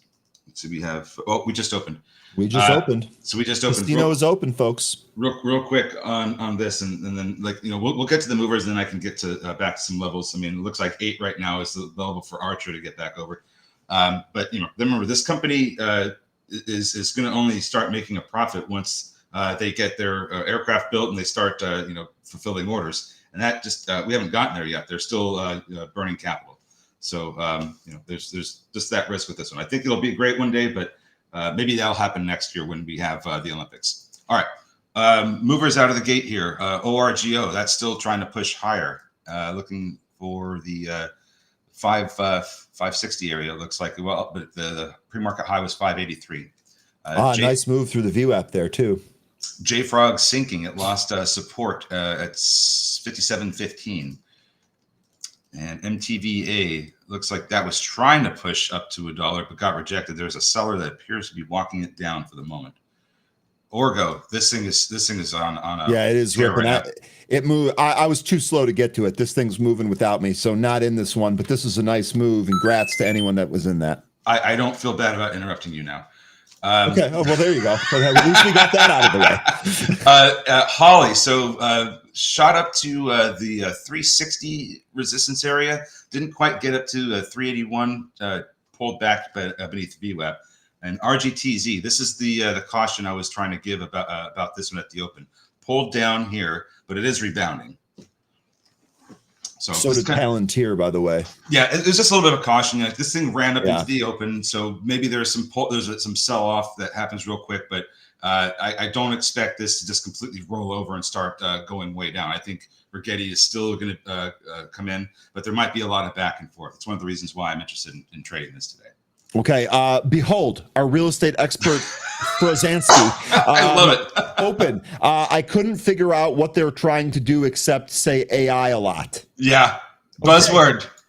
Look, our resident real estate expert telling you it seems to be AI. Alexa here, MNRO. Any thoughts? You know what? I don't know that stock off the top of my head. At least I don't think. I can take a look at it, though. What's going on with Monroe? I don't think this is one you want to worry about. They do not have any volume. They've traded a little less than 9,000 shares this morning. Yeah, but I still want to know what it is. I mean, she asked politely. It's a specialty retail company. So this would be in likely the consumer discretionary sector, which I do like. And it does have high short interest. So somebody's trying to hit maybe somebody's trying to hit this. So the company does replacement tires and related services. Broad range of routine maintenance on passenger cars, light trucks. So I don't know this company, so I don't know anything specific about it. But I would suspect that car repairs, doing all of this would be more palatable than buying a new car in the environment that we're in. So I would say that's probably a net positive for the company, but I'm basically just guessing on the environment. I don't know anything specific about the company here. Hey, look, maybe some volume's moving into it. And that bodes. I think that bodes well for all the car part companies because I agree that is going to be the thing that the environment we're in. So Copart, MGA, like Magna. There's O'Reilly AutoZone. Riley Auto Parts. Okay. So we got it. We watch the same TV. Yeah, of course. So Ace AutoZone actually not looking great. That actually just came down from I keep saying that from 420. I'm sorry, 4,200. But the selling has been so severe that this has been. It looks like it's kind of coming off of a oversold bottom down around 3,500. Maybe it recovers at the 200-day SMA. I don't know when their earnings are. Maybe they already had it. Real quick here, I can invest it in that. That's good to know. I do like that, Alexa. I kind of, as an investor in this, actually, I got somebody I can ask about this. I'll do that when I get a chance here. And then looking at the chart, do like that it really kind of came up off the bottom, gapped above all of these moving averages, and then back tested the 50. So far has held it. It does look like this wants to curl here, and then maybe a breakout through 19. Let me ask about this one. I got somebody I can ask. I'm sorry, Alexa. This is not one I'm familiar with. MTVA is trying to recapture $1. They just got rejected. JFrog bounced off the 53.50 level, still sinking lower after getting rejected by VWAP. CGC that just knifed. That just went right back down to where it started. Okay. What's going on with TTD? I saw a number of you folks mentioning TTD. What's going on here is that this company right now is in trouble. Yeah. I don't think that their business is doing all that great right now. The chart looks like complete death. This looks like we're going lower here. Maybe there will be a spot that bounces here, but if you're interested in this as a business, just buy Google instead. Just buy Google instead. So I'm sorry. I know that there's a lot of TTD bulls here, not trying to piss anyone off. I see no reason to buy this stock right now, to be quite honest with you. Yeah, there's no reason to get upset over his opinion. This is why we have a market. Yeah, that's true. Oh, there are plenty of people that'll get upset over my opinions. Believe you me. But when it comes to Trade Desk here, I think you're better off buying Google and waiting this one out. All right. Mama Bear keeps mentioning Kodak. Is anything going on with Kodak? Archer, high volume right here. I'll go check on Archer here in a second. Oh, yes. As a matter of fact, there is. Eastman Kodak shares trading higher after they reported earnings. This looks like a little bit of a gap and go here. Let's go, Mama Bear. SPY is really sinking right now. Yeah, it is. We talked about it. 50-day moving average. There's we're getting close to I was yesterday. I was like, I wouldn't be surprised if 665, a 50-day SMA gets tested. I don't think I said that during the show. I said it in Happy Hour chat. No, I reiterated it here this morning. 665. Okay. We're 75 cents away. Watch this area. I highlighted that at the open here today. Open of the show, I suppose I should say. But good stuff there. Okay, so real quickly, take a look at the Palantir bounce there. I'm not gonna do a victory lap just yet. That Palantir spike out of the gate totally reversed. Lower we go here, folks. Did RGTI do the same thing? I think they did. Did I not type it in right? Good Lord. Because, yeah, they are going lower. RGTI lower. I bet all the quantum names are like this. QBTS, they reported earnings yesterday, didn't they? I don't know. Maybe. I'm sure CCCX is also sinking. Yeah, because that one really ran up just on the Citron post. Yes. So. Yesterday morning, QBTS reported third quarter results. It was a mixed report there. This looks like this is going lower here. Rosenblatt today maintained a buy with a $40 target. Yikes. More like Rosensplat. Ooh. I'm sorry. I look, I'm spicy today. I can appreciate it. All right. And here we go with RGTZ. So that bounced off the 65 back through VWAP, working out pretty well so far. Yeah, I think quantums just in general, we're on a backside of a move here. Imperium, good morning. Good to see you, man. Hope you're well. IDAI lower. We talked about how this could come in. Yep. And yes, we did. And you know what I did? I actually sold part of this. I sold part of this because if it does come in, I want to be able to reload. Here's what I'm going to do. I got a core position and I'm going to trade around the core to try and lower my cost basis. So I did sell some of this just above 4. Let this come in here, maybe 320s. I'd be looking to add a little bit more there. Yeah, under 350. I think this is where probably the area where I'm going to be buying more anyway. I have an order up for 350 right now.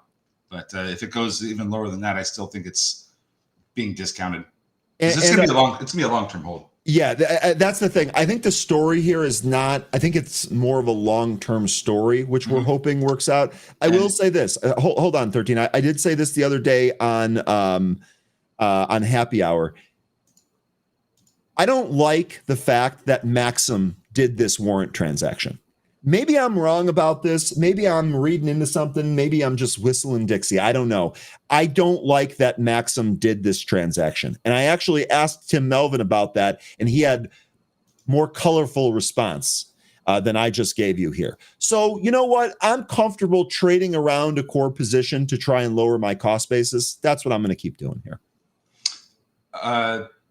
BKYI. Hit the trend line and went through it. 112, it's backing off, but this is along the lines of what we wanted to see. Now it's testing it again. Okay. All right, 13, I'm going to just scoop for 1 sec. I'll be right back. The Crib Biscuit, BKY, boom, exactly. And rake's ready. Absolutely. Looking great. Looking great. All right, so let's see what else we have going here as far as the movers go. So JFrog still trying to get support from that 200 EMA on the 5-minute. And it's coming back up towards VWAP. So we'll see if it can reverse there. And MTVA, another mover we looked at, really just kind of going sideways out of the gate. Orgo. So this one is trying to get back over the VWAP. We popped up above it twice now. We're getting a little bit of a pullback. But if we can hold above 5, because that was a bit of a sideways area in the pre-market that we knifed through, and now we just recaptured it in the regular session. Want to see that $5 area hold up. So if we do sink a little bit lower, well, it looks like we're going to try to push through VWAP. But $5 is the support area. That's the where the demand zone is. If we can get through VWAP and close above it, I think we're going to test that and maybe even break through that 583 high that we put in. So Orgo looking great. Holly, if that's how you pronounce it, HLLY. This is also trying to recapture its VWAP. It keeps hitting it. It's been hitting it all morning, not able to close above it, save a couple of times in the pre-market. Looks like we did get one close above it into the open as well, but haven't been able to get to close above it in the regular session. Still trying to get above it. Lots of sellers to the upside. Going to need to see some more volume in HLLY. But BKYI, we are still trying to get above that trend line. Hopefully this doesn't reverse. It is starting to put in some pretty not so great looking upper shadows here. But VWAP is going to be your current support level. MSGM, this is sinking. Rigetti is coming back. I'm sorry, RGTZ, the bear ETF for Rigetti. This is coming back down because Rigetti's trying to push back up. So like I was saying, I'm expecting a lot of this back and forth with RGTI this morning. And Meta 600 coming. I put a stop. Ooh, we're right there. Oh my gosh, we're right there. Let me make sure I set this correctly. I tried to put the stop right there at VWAP. Yeah, 727. I'm going to sell a little bit more here if it dips beneath it. We're pretty much right there. So I think that's going to get filled is basically what I'm saying.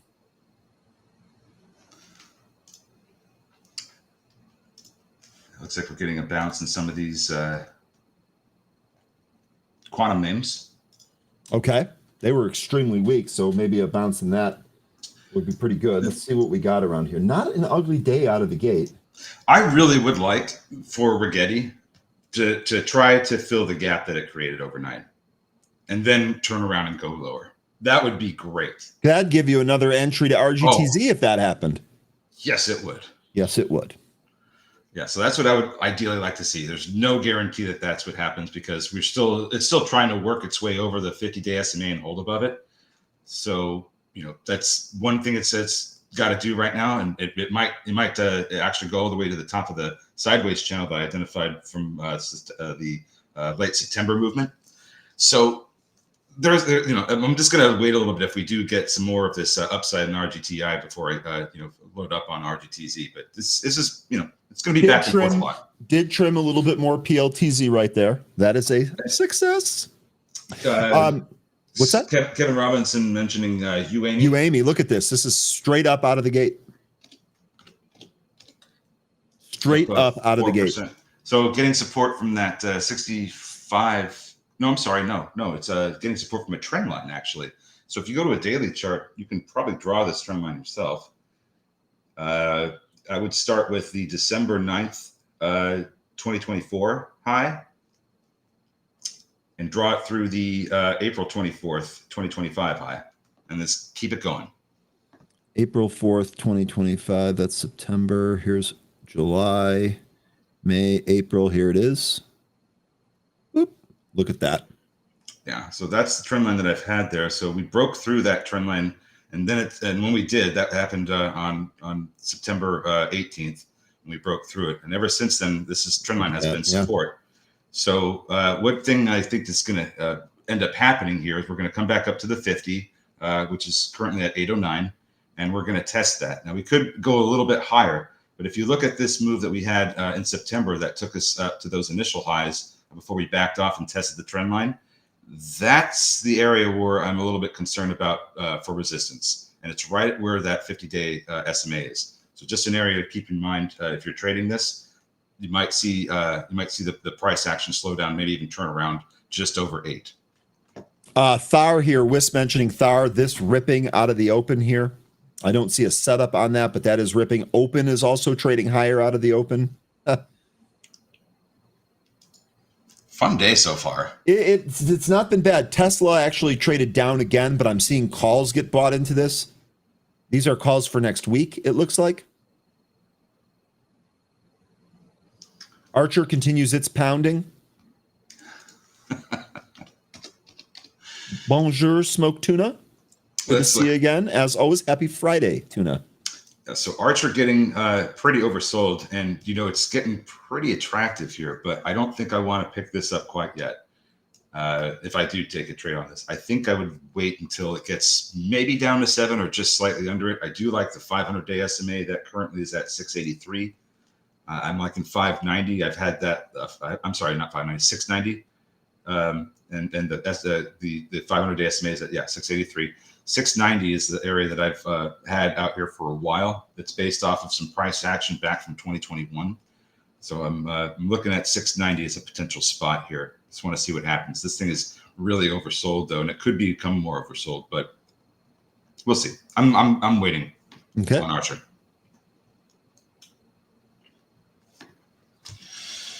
Okay. Oh, this has been good so far. This has been good. And then regarding, so someone was mentioning Ondas here. This continues to pull back here. Ondas actually traded up out of the open. FYI, with my own position, the way I'm kind of managing this, remember, I'm on a trailer piece with the intention of holding at least 1,000 of that, 1,000 shares of that trailer piece long term, no matter what the price does, even if it goes back down. What I did yesterday is I sold some more December 6 calls. They're covered, right? So I sold the calls. I collected the premium yesterday. That money's in my account. If Ondas rips higher and by December it's above 6, that'll be great. It'll be higher than it is today, and they'll call some of my shares away, and I'll raise some more cash ahead of next year. Orgo. I'm totally good with that. Let's go to Orgo. Orgo finally got another close above the VWAP. That was the last candle. Current candle, we dipped beneath it after we opened above it, and now we're trying to push higher. Still haven't hit that 583 pre-market high, but we are making our way all the closer. JFrog, nice reversal off the 200, recaptured VWAP. It's also recaptured the breakdown level around 57. This is trying to go back up into the sideways consolidation area from the after hours and pre-market that it was in. Might find some resistance around 58.35, or 58.25, excuse me, where the 65 EMA is. All right. Hades Ryan, or Ryan, maybe. I got a really nice trade on open this morning. I'm done for the day. One possible trade, I will buy some weekly SDAO calls if the Dow were to close on lows. Okay, so for a lot of stuff there. Great job. First of all, congrats on the successful trade. Ring that register. Let's go. Done for the day early on a Friday. Never a bad thing. Never a bad thing. And then also looking ahead here, actionable idea. So you're going to buy the inverse Dow ETF SDAO if Dow closes on the lows. Thought here is that if we close on the lows, perhaps we peak lower next week. You're going to be in SDAO in order to take advantage of that. I think that's a great idea. I think you've got a very clear and concise plan, and you've already booked gains here today. Hard for me to poke holes in any of that. Yeah, Izzy, I hope that it will be. I think it will. It's been a long road for these eVTOL companies, but I'm really hopeful for them. Daniel's asking, did you guys see that Michael Burry is betting against Palantir? Yes, and NVIDIA covered that story the morning after we got that news. So we're getting to mention to look at DraftKings by YesMid. This is having a reversal day, trying to get back up to 30, where I think it could get rejected. So 30 is going to be a big resistance area. This was the level I was expecting the price to come down to, because this is the neckline to a head and shoulders pattern. What's likely going to happen next is that this is going to come back up, try to recapture 30. Might take more than one day trying to do that, but ultimately I think this is going to reject 30 and go lower. That's what we would get with the head and shoulders resolution. That's the pattern I see here. That's what I think is going to happen next. Yep. Okay, good stuff there. I just find it comical that ESPN bet basically didn't even last 2 years. That to me is amusing. But it is what it is. Mama Bear is mentioning Kodak. She mentioned twice because she's snapshotting. Click, Kodak. Anyway, so let's look not bad. Let's look at KODK. This is up almost 28% after they had their financial results. And there was some news, I think, that they had to go along with this. Let me just go back. And while you're looking that up here, Smoke Tuna reiterating something that we said before he signed on here. Stop buying the top on these low volume days. Always buy the weakness and add on support levels. Mark Petrino told you the same thing. I told you the same thing. Tuna's telling you the same thing. Love it. I told you the same thing when it came to those inverse ETFs. That's right. Don't buy the tops, especially if they run. Buy the tops. So one of the things, okay, so there was an article that came out that Benzinga actually put out. This was back in September that they put this out regarding Kodak, and I don't think this has anything to do with their earnings, but it might. And you have, I don't know if I can send this to you. Let me just click this, and yeah, actually I can. 1 second.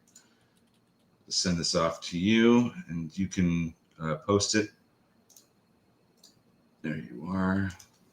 The Abyss. Oh, I have to watch that still. Yeah. That's what I'm going to do that with my glass of wine tonight. Smoke Tuna, remind me what your favorite French reds are.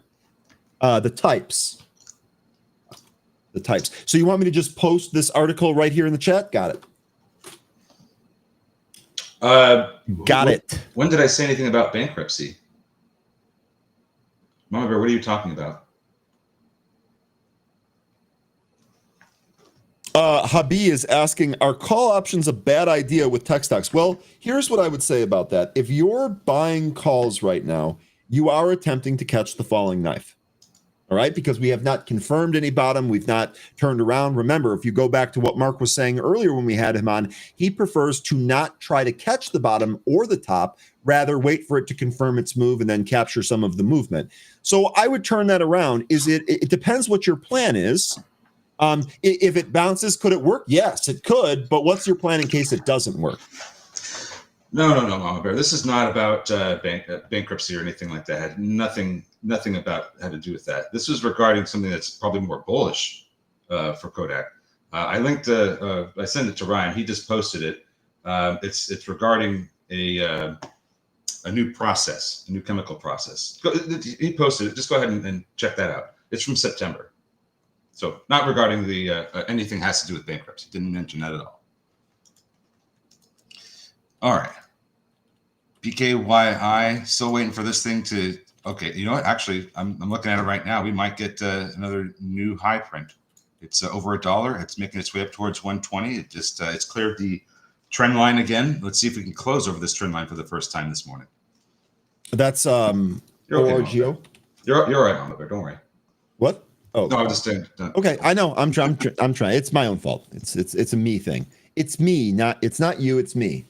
To do the Seinfeld reference. Okay. So BKYI, the only one that's got my attention at the moment. A lot of these others are kind of slowed down. HLLY, this is still trying to push up towards the 381 high. From none of these are trading on high volume. No, they're not. No. I think, what is the VIX at today? VIX is at 21. It actually put a high of 21.58, but backed off the high. But it's still over 20, right? It is still over 20, correct. So if you remember yesterday, I was saying about how the VIX has popped over 20 for 3 days in a row, but it's backed off. It's almost as if it's bubbling, like it's like, like a kettle. I feel like we're going to get a push through, and we aren't going to pull back from 20, and that might be the signal. Does BKY seems to have a lot of sellers in the way? Let me look for you. Let me see what I have on my data. I can put it on screen here. Sorry, I just want to take care of something here for one of my colleagues. There are a lot of sellers above $1. It's true, and especially there's a really large single seller at 135. So yeah, there are a lot of sellers, and this is one of the reasons why you need a lot of volume to get through all these guys trying to get out of it, guys and girls trying to get out of this. Okay. There's your answer from Smoked Tuna. ABAT asks Moses, and DNAT is trading in high volumes. Let me take a look at both those.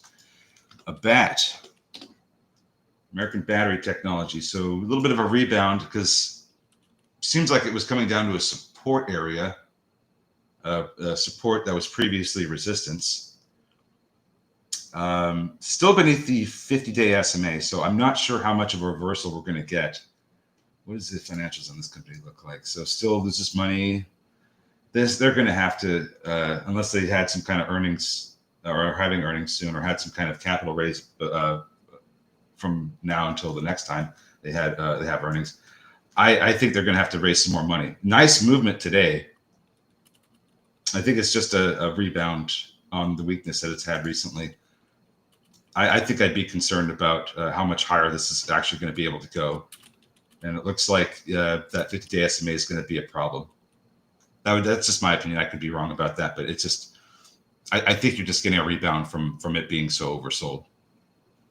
Or not really oversold, but just the weakness that it's recently had. Okay.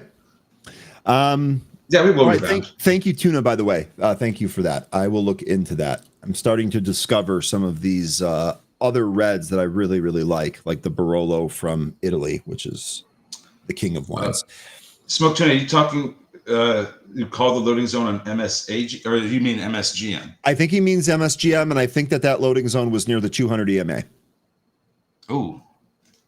That's what I think. We just had and we just pulled and knifed right to it. Yeah, you're right. I was just gonna, that's why I oohed. So yeah, is this still the loading zone? I mean, you're gonna, Smoke Tuna, what do you think? Is this the area you want to pick some more? This is the 200 EMA area right here. It's gonna have to hold up, but it could be a little bit more time than it needs to reverse. I mean, that might be the case here. If it does coming down lower, there's another demand zone between 335 and 3, kind of where we're at right now, 380. MSGM, I think the next level here, 363. Gotcha. Okay. It's right in the middle of that demand zone. Okay. Open back above 6. And then what are you looking for, Smoke Tuna, as far as upside goes? Are you looking to get back into 4 with this? I'm just curious. It's like RGTZ. This looks like it still has it could still go lower as RGTI tries to fill that gap. I'm really thinking that we might get something like that. I'm just and we are back over that 50. We could gap fill. Now, if we do gap fill, let's see where the close was yesterday. 34.36. That's where we would, we're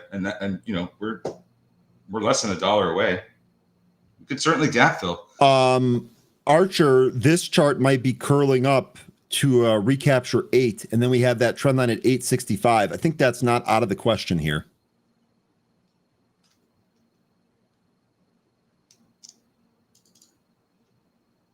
Affirm 74 is going to be key on Affirm. I don't know if that's going to keep going here. Let's see. Market is bouncing. This is good. This is good. Ethereum is bouncing. Bitcoin is bouncing. Bitcoin actually looks like it wants to go higher. Apple looks like it wants to really snap this 270. Is Tenzin around? Where's Tenzin at? Well, if you look at the daily chart for SPY, we did bounce pretty handily off that 50-day SMA. Yeah. Yep. I told you at the open to watch that level. And I'll tell you something else. Those other partial sells and PLTZ, I was close to the top there. 740. I've got a high print of 748. Wow. Okay. I am normally nowhere near the top or the bottom, but I'll take that at least so far. Still have a little bit of that left, by the way. Now we've exited enough of it where I feel even more comfortable holding it. I'll put a stop at break even on down there. And on the last chunk that I have here, 630. 630. Even PayPal is, but that thing can't get out of its own way. And Tesla turned around too off the 423 level. You know what? I took my eye off the unusual options. I wonder if there was something in there. Ooh, big Soundhound. Oh, but you know what? Those were cheapies. Never mind. Oh, and you know how we talked about stocks running into earnings and how that was normally been a harbinger of bad things to come? Well, look at SanDisk here. This is I struggle to think of a stock that ran more into earnings than SanDisk. This is now higher by almost 10% post earnings. I would say give it time. It might still turn around. I think it has to. But I would say just give it time. We even have the cannabis name CGC turning around. That's going back up towards its breakdown spot of 122. Okay. So that might be as high as it goes. We'll see. But everything was turning around there for a moment. It looks like a SPY ended up dropping back down. Yeah.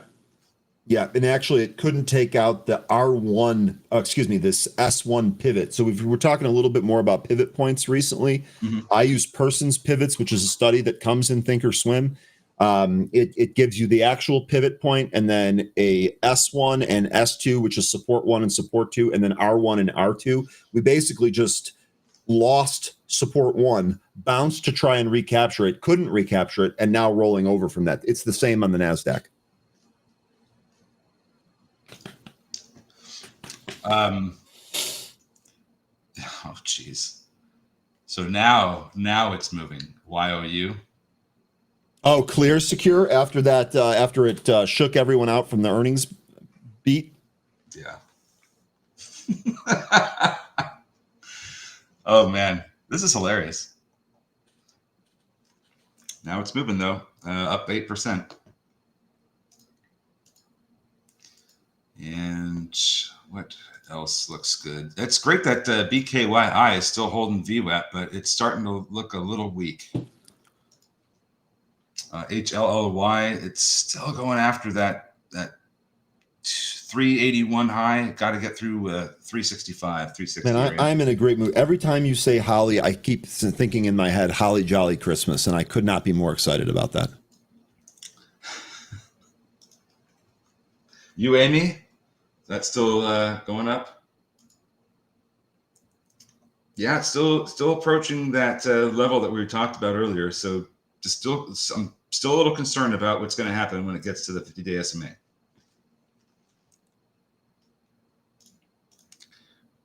All right. Looks like getting some turnaround in Rigetti, or maybe more sideways at the moment, but yeah, it looks like, so here. So one of the things that I'm looking at here, and I'll demonstrate it with Palantir.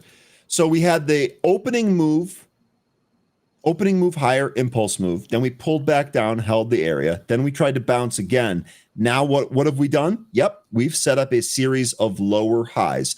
So until this changes, and just for the graphical representation of that, we'll do something like this. I know it's a little bit steep, so we'll see. But until this changes here, still think that the trend is down. The short-term trend is down. Wiz said, Ryan, we put up the Christmas tree last weekend. I am jealous. I turned on CNBC very early this morning and I saw Stephanie Link on TV, and I was so happy that I saw her because she has this beautiful Christmas tree right behind her in the office that she does her Zooms from. And I was like, yes, it is that time of year. It is, in fact, that time of year. It's gonna be that time of year next week for me. It's supposed to get really cold next week. I'm talking like down into the 30s cold. Ooh, Harvey, this is a good wine recommendation. I'm going to screen cap that. Thank you, Harvey. Oh, no. Thinking about it's bringing up Die Hard. We're going to have that argument now, aren't we? All right. BKYI finally through that session high that we put in earlier at 112. 117. The current high, we're still hanging out around 110, 112. Let's see if we can finally get another close above this trend line here. Nice movement. That was a really good. That was a good mention here. This one wasn't wasn't one I was really targeting. Really good mention here, and a nice move. It's only because it's the part of the theme that we've been talking about for a while with biometrics, identity, all that, and so particularly YOU, another one. Yep. It's part of a theme. I think we're only just getting started with. I would agree with you. Jay mentioning MP with a big reversal here. Let's take a look. MP in the green now. Take that. Indeed. So here we go. So MP has given up its prior loss. We're trading lower after earnings yesterday. Red to green move here, Jay. What does this tell you for another trade? You're not trading MP off this, are you? I know you've really been following LE. Let me know what this signals for you for the next trade there. That was indeed a good dip by Brad. It's going to be in the low 60s. We get a lot of different readings. It seems when it comes to the Texas area. I look on one place, it says what you said. I look on another, it says what I said. CW Parker asking, Ryan, do you drink mead? No, I don't, but my Witcher character that I played drank a ton of mead. I forced him to drink a ton of mead. All jokes aside, I've never tried it. I don't really know what it's like, I guess I don't really know where to get it. I have tried port. I don't care for it. I don't know if it's similar. Anyway. BKYI still making new highs right now. It's coming up to 135 where the big seller is. So now we're getting the volume that we needed to chew through all the sellers that was getting pointed out by one of our chat members earlier. We're getting through them now, but we still have that gentleman or lady at 135 that's probably going to give us a little bit of resistance. If we get the volume that takes it out, that'd be great. RGTZ also turning around here. How high did we get with Rigetti? Looks like we only slightly went over the 50-day SMA. If this kind of price action continues where it can't even do the gap fill, but only gets up to the 50-day SMA, that might be the trade for the time being, just as it was earlier with the 20-day SMA. So let's see if we even get something like that. The company does have earnings in 3 days, so I don't know how long that idea might work. Tuna, I don't have any plans, but I appreciate that offer. You will be the first person, if I plan a trip to Europe, you will be the first person that I tell. And I will do it before I announce it on stream.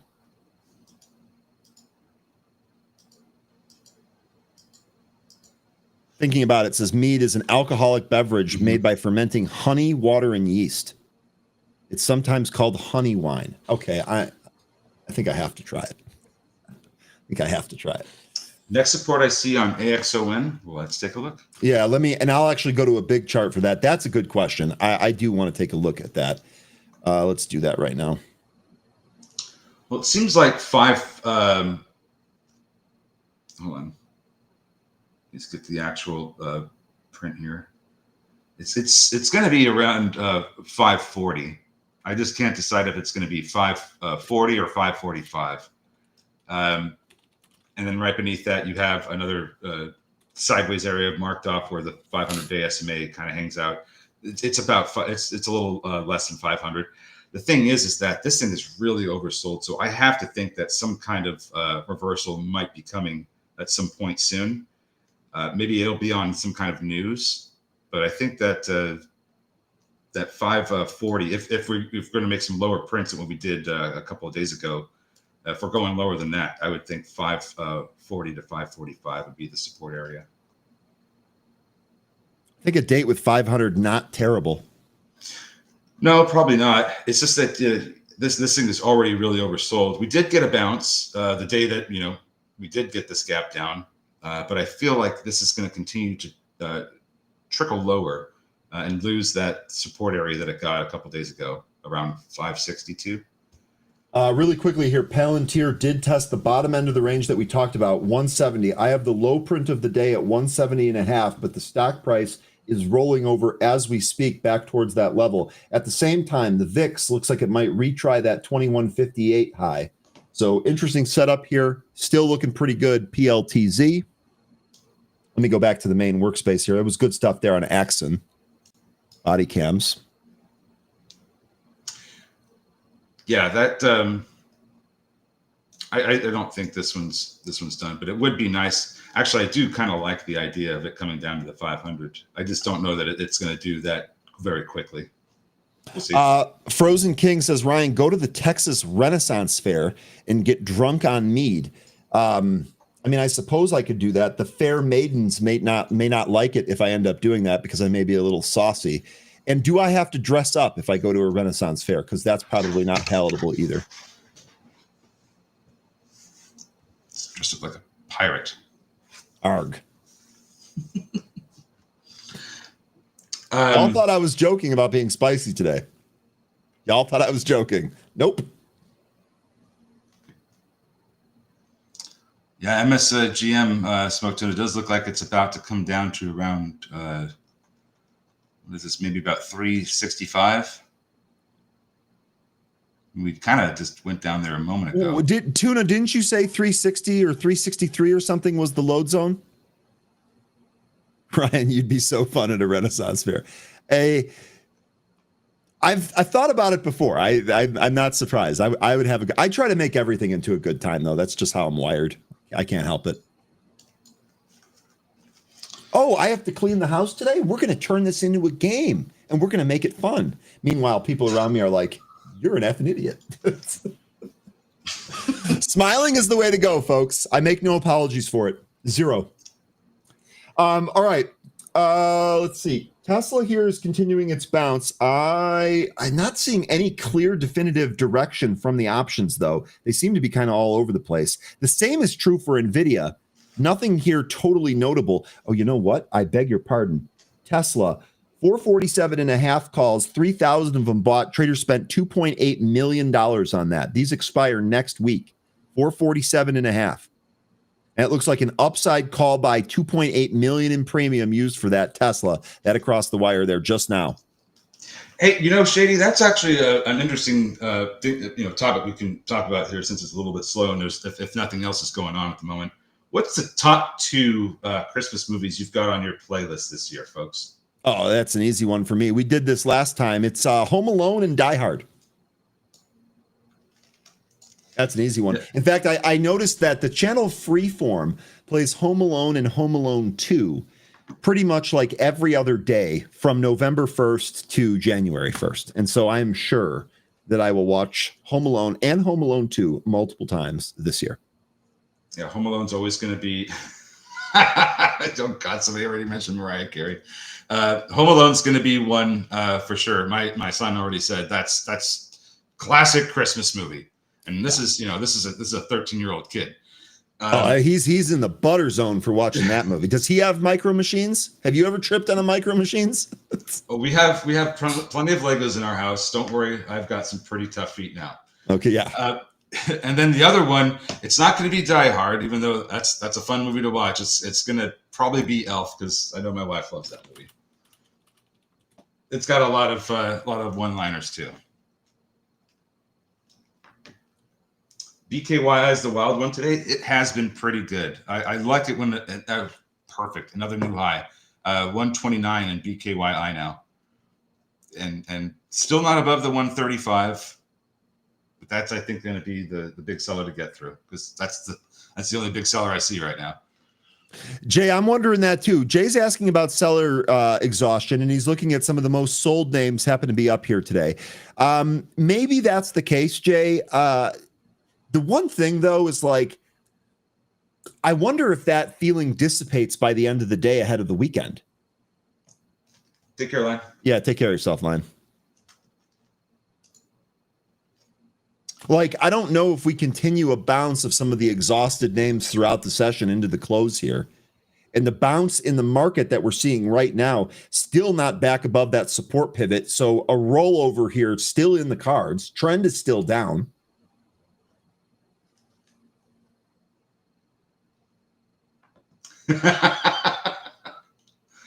Oh, Joseph Schmoes, he's watching the spicier Christmas movies. No complaints there. My wife would love The Family Man. I'll have to take a look at that. You know, Tesla's straight up from that humongous call by the way. I know it's early, but it's straight up since then. I haven't liked all of Bill Murray's movies, but I need to watch Scrooged all the way through again. Pet Santa. Bill Murray is an institution. I know, but his, not all of his movies I've enjoyed. There are a lot of them that I have. I do think he's a funny guy. His dry humor has been pretty great over the years. But sometimes it just doesn't. I'm gonna miss him. I mean, Ghostbusters. There's really nothing better than he's the best. Actually, I think he's one of the best reasons to watch Ghostbusters. To be honest. Yeah, he is. I'm a big fan of Harold Ramis too, though. So Egon's great in that movie.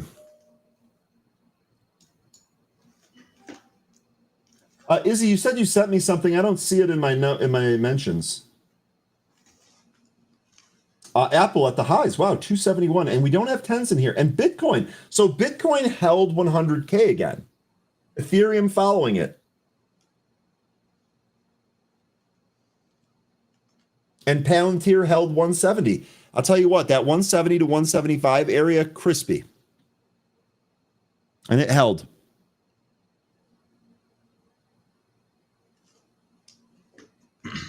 Sorry, I just had to. You're good. Make a text. And stuff your sorries in a sack, mister. And call it Christmas. All right. Rip, yes, absolutely. Rip Samus, or Ramis, I mean, absolutely. Yeah, he used to live around where I live. Did he? Yeah, Harold Ramis. Brian, Groundhog Day is such a great movie that there are other movies that have come out loosely based on that same concept. It's such a good movie. It's a Wonderful Life. That is a real classic. You know, the fake snow in that was, I believe, asbestos. This wasn't a wonderful life for the actors. I mean, Tracy says, I'm 57 and still watch Rudolph every year. Yep, me too. Claymation animation. BKYI went to 130 and is polling.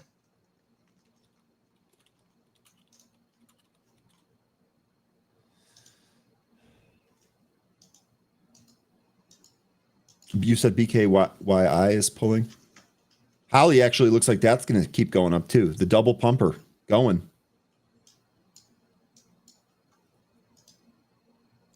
Love. So Southwest is green.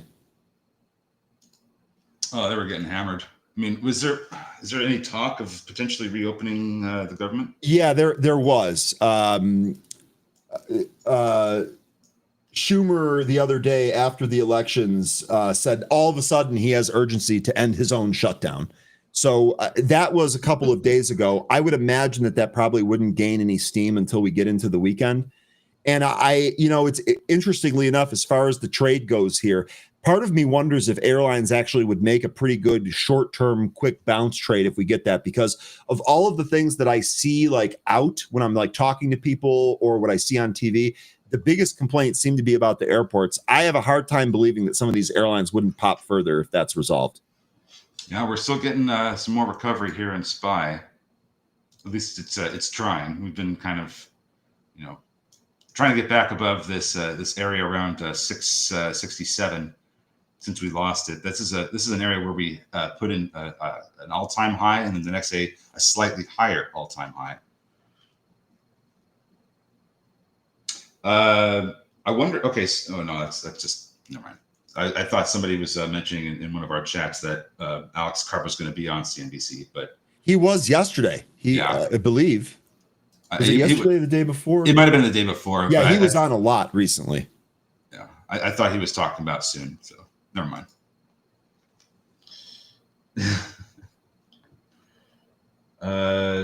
SNDK is up. Other than that, RAM names are down finally. And that, yeah, the whole tech sector is experiencing a little bit of a weakness. Kimberly Clark up here today. Maybe we enter. Anyone trading Kimberly Clark? Because we had this big move down. That was from the Kenview acquisition. But this actually sets up a pretty decent gap above and a possible trading range here. Man, this fell from like nearly 120, 119-ish. I don't have any position on Kimberly Clark. Let me know if you guys have a position on Kimberly Clark. KMB is your ticker. So because this is on the consumer side, I think this is going to probably end up doing a little bit better from here. It's just, goes in with the theme of, the consumer has been kind of like neglected in 2025. It's been all about tech and communications and AI. So I think we're going to see a little bit of rotation out of that and into more consumer friendly sectors like discretionary staples, healthcare, real estate, some energy. That's what I'm anticipating is going to happen. So KMB on weakness, probably really a good time to be getting if you're going to be going long on the consumer side, for a year or more. Let me see where we're at here with geez, this thing really fell. This thing is down at, hold on a second, wait for it. We're at pre-COVID levels, like 2018 levels. For which one here? Sorry, I was answering another question. The one you got on your screen. Kimberly Clark, boom. Love it when a plan comes together. Now, we've fallen beneath the 200-month SMA, which has never been interacted with, apparently. Even when it appeared in 2010. We still have not had any interaction with the 200-month SMA, except for just this month when we gap beneath it. So I would think that we try and recapture this. That's going to have a 110 value. We'll see what happens. But this is a company that's more on the consumer side. I think at some point this will be better. Peloton up after earnings. Sorry. Okay, fine. That was it. I just wanted to mention it. Peloton, that kind of surprises me. This thing feels like it was left for dead. Here's your JFrog too. This is now on the scanner. Struggling to get above the VWAP, it looks like. Actually, it is above the VWAP, but slightly.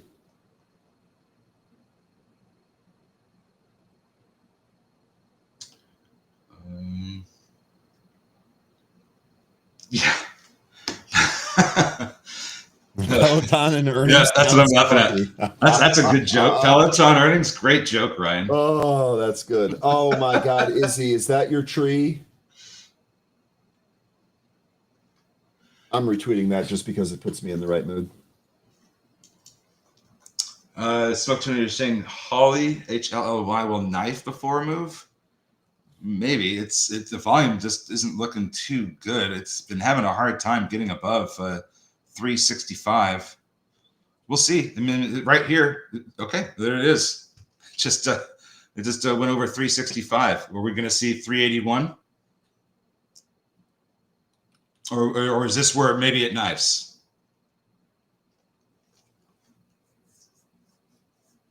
We'll see. Peloton here. I'm just going to go back and look at this thing. Oh my God. Peloton had a recall? Wasn't that what recently, or are you talking about issues? Yeah, well, this is from the producer. Peloton had a big recall yesterday. So yes, recently, 833,000 of its original Bike Plus due to seat issues. That's no good. Nope. And then Lily getting mentioned here. Lily was on a huge run. That was actually probably a really good swing too. Here's your Lily chart, down almost 3% here today. But if we back out, you could really kind of appreciate what the stock has done. I think if the chart loads, come on, chart. Don't make me look like a dummy. I'll say this about Peloton. This will be a long-term call. If it can get back over 9, or maybe even, if it can get just over 9, then I think this can recover into double digits. Peloton. We'll see. And it might take a long time to do that. Like I'm talking months, but we'll see. Smoke Tuna. HLLY is pushing up to the pre-market high. I think your warning might be well received up here. I'm going to refresh, bro. This is lagging too much. This is the move. This is the move that's happening. But I think this is the move you want to sell into. You you do tell me if you agree with that or not. But based on what you said, the volume and the fact that we're up at this 381 high, this is the move I think that you may want to sell into. You tell me if you think the same. If you want a statue of a bike in your house, Peloton's the answer.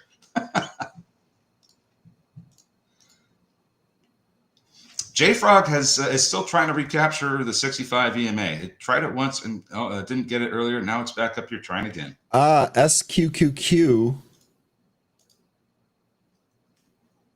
This came back in a little bit. I think if we roll over here on the NASDAQ, you probably have a pop to 15 on SQQQ. That's not the worst trading idea.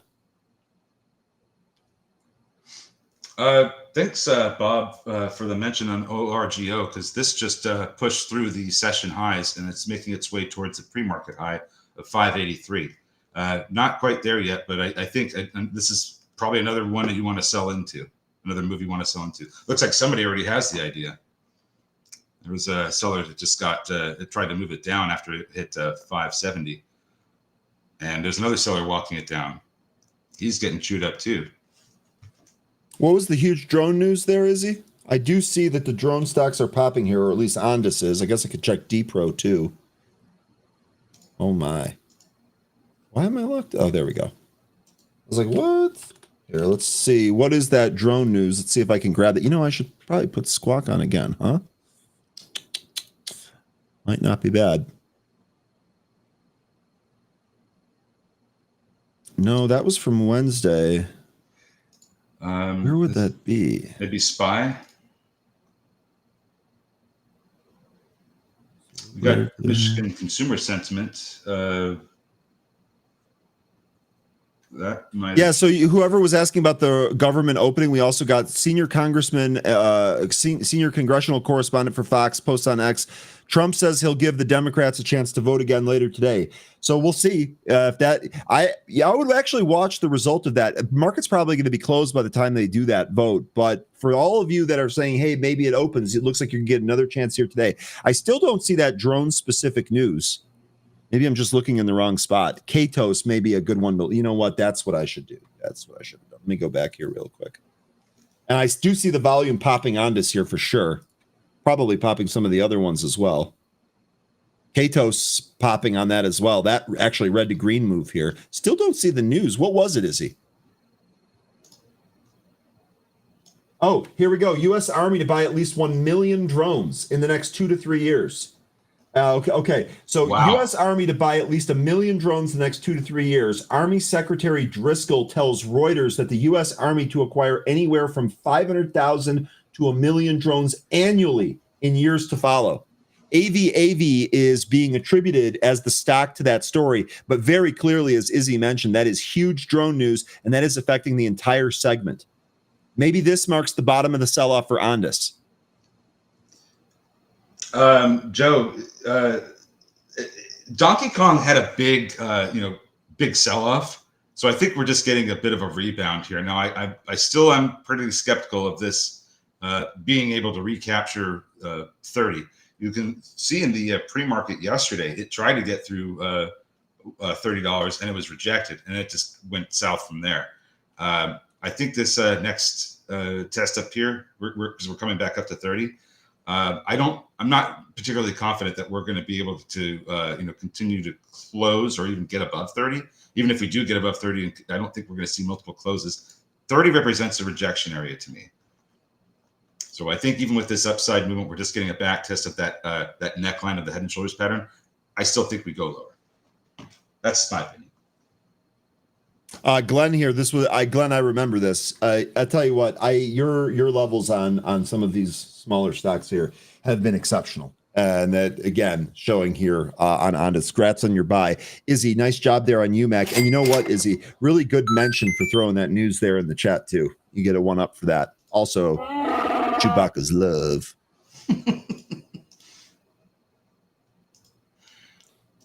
Holly backed off on that first spike up to 375, trying to get up there again, but this time on lower volume. I still think that this potentially represents the area you want to sell into. Maybe it does go a little bit higher, but This has been a pretty good run. It's starting to look a little weak. We are 2 minutes away from the 10:30 time where we do see volume leave the market. If you're not planning on trading anything else for the rest of the day, this probably represents the area you want to sell in.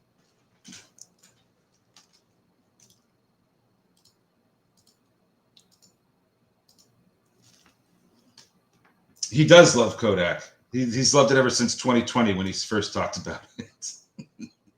But actually, I think the correct statement is Kodak loves him. Looks like MSGM is finally starting to turn around here, Smoke Tuna. We just had a move through the 200 EMA.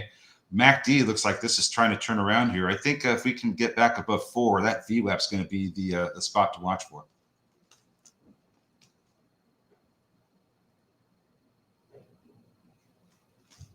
Cost seems to have bounced off that support at 908 yesterday and it's heading back down. Is it likely for it to head to 875 based on the price action? Let me look at that. 875 is actually where I'd like Costco to go. I've had that level marked off for Costco traded up out of the open here today. Let's see where we're at with Costco. It did trade up. It traded over the 20-day and up towards the 50-day SMA, then rejected. It's kind of at a support area, or it bounced off a support area. See, like 925 looks like that's the kind of like the support turn resistance area. It goes back and forth between being support and resistance. Has been through all this sideways price action since late September. Was resistance. After it fell beneath it on the 26th of September, we had a gap up back through it in the 9th of October. It was support for a time until late October when we fell back beneath it. It just keeps going back above and beneath it. But if we go back beneath 925, then I think we continue to sink down to at least 908. I don't know that this is going to necessarily take us down to 875, but it just, to me, I think 875 is what the trajectory the price action is on. I don't know if this actual price action we're seeing right now is an indication that it's guaranteed to go to 875. I just think that 875 is going to be where it gets headed to because this is continuing to be weak. Hopefully it gets there. Maybe 900 is about where it's going to settle at, but I still think 875 is in the future. MSGM, yep, that's pushing back up towards 4. And it's pushing back up towards 4. This needs to hold above the 200 EMA on the 5-minute for now, and then recapture 4.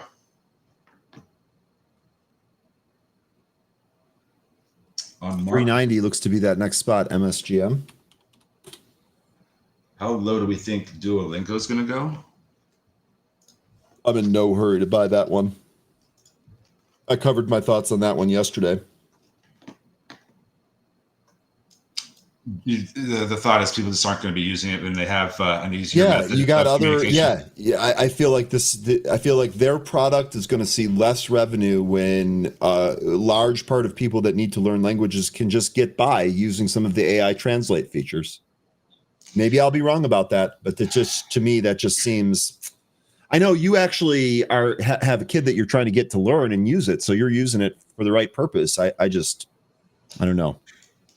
Yeah, but I'm a pretty unique individual. Indeed, you are. For now, 200's the resistance area. I mean, and I just don't feel great about that one. It's just an even psychological number, but it looks like that could be the next resistance area. I'd feel better about 210 to 215 as being more of a resistance area.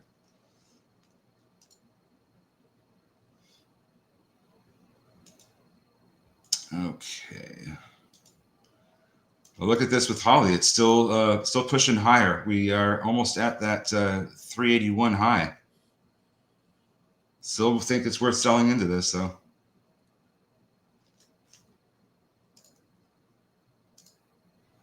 BKYI is looking weaker, but it might go sideways for a moment. The momentum has really slowed in this one too, and we are seeing less volume in the market now.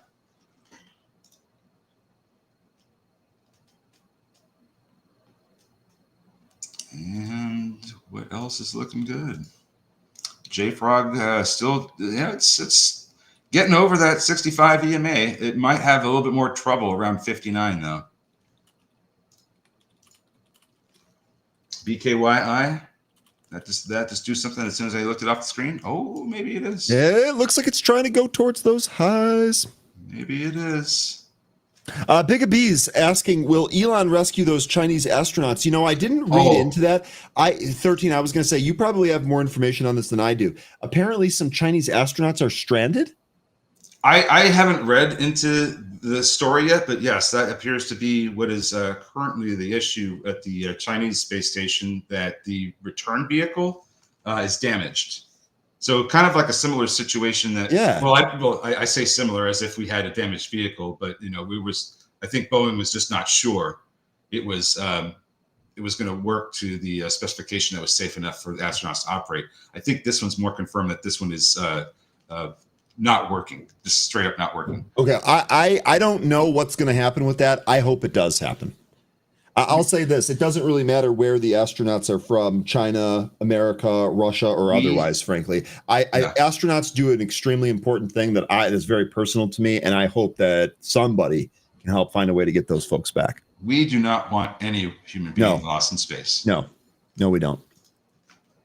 That's a terrifying idea. Yeah. It gives me anxiety just thinking about it. That would not be a fun way to go. Let's get those folks back.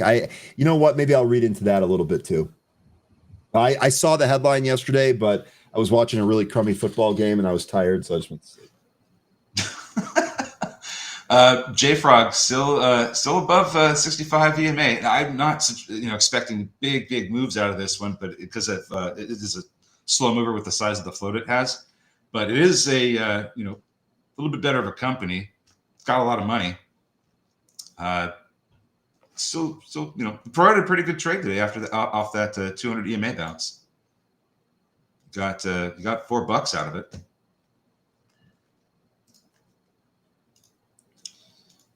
Now we're just. I'll tell you what, the movers here, the scanner has not a lot of great activity here today. They have a reserve spacecraft, so they're not stranded then. They have a reserve spacecraft and they're not stranded.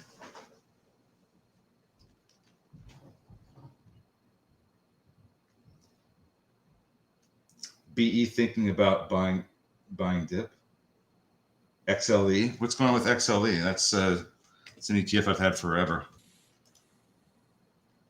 Oh, yeah, we are getting some. Where was the dip buy level that you guys were thinking? I mean, I guess I see right here. There's a previous high here. This 125 area. We're at 128. EE thing. CW. Yeah, let me know. 120 for BE. That looks like it could be a good spot. What you don't want it to be is 90. I don't think you want that to be the buy spot. Because if that's the buy spot, then I'd be concerned about 120 being the sell spot.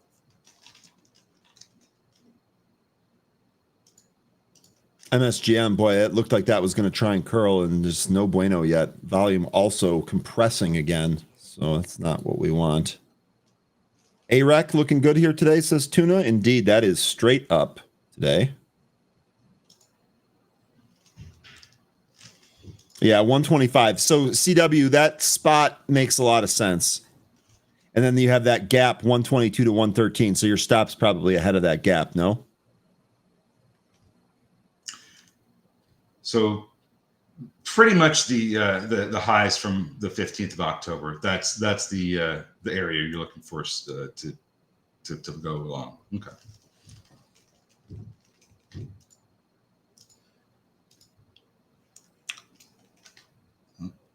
Holly's still not giving up. It's just the volume just is really, really low.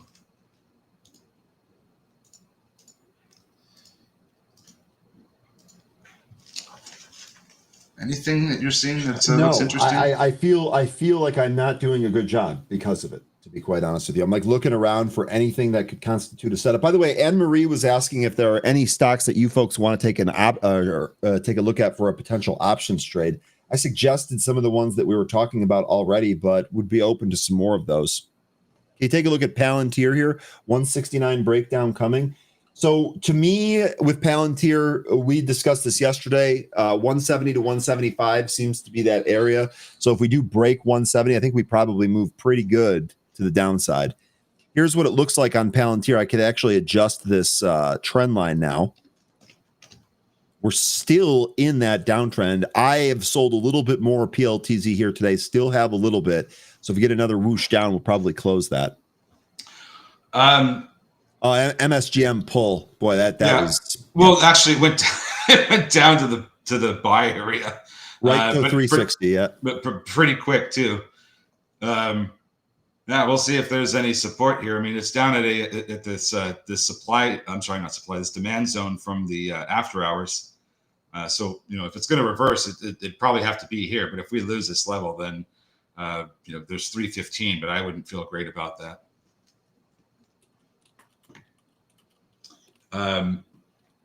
The buy area. It's spelled BYE.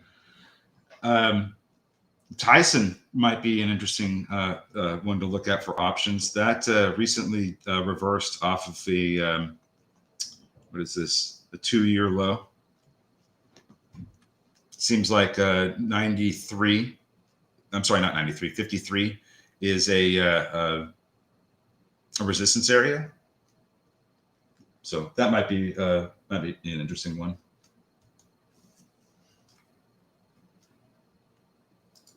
RGTZ is now trading back above 18. It's been getting, it got a lot of support around just under 1730. It's been reversing ever since, holding above the 65 EMA and then VWAP. Now we're trying to get back into some of the pre-market highs. BKYI getting flashed by folks. This is pushing up towards the 130 high, trying to take out the seller there. Yep. Looks like that 135 seller either got taken out or broadened out the position, his sell orders throughout the 130 to 140 area. We'll see if we can break through this. Need to see a big spike in volume in order to get through 130.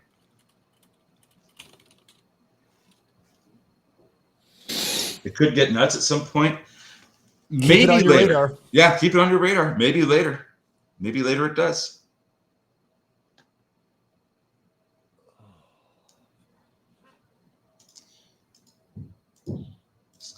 Oh, man. Seeing Sarah Eisen broadcast from Pebble Beach. I wish I was at Pebble Beach right now.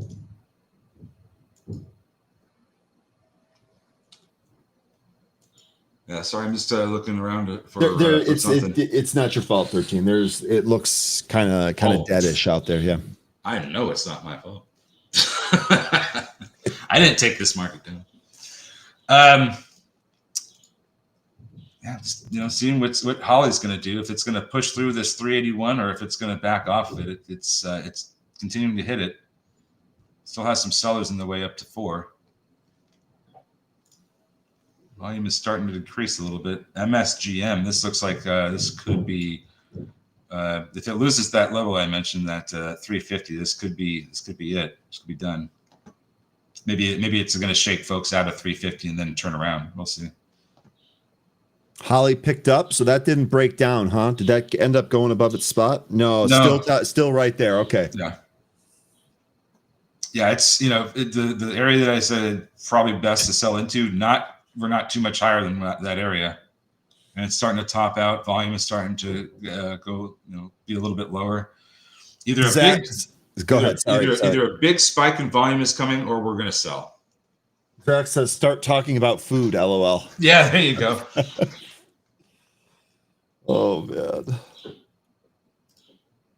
I can't think about it. I'm still fasting until dinner. It's gonna be a tough one. Wendy's had a nice day. Sweet Greens got pounded. So I think that's, this used to be a $30 stock. So, okay, so this did get pounded, but this actually did trade up out of the open here. Not a bad formation there. Well, let's see if it can make another run for 6. If it does, it might break through it. Hey, no problem, Kevin. You have a wonderful weekend, all right? Yep.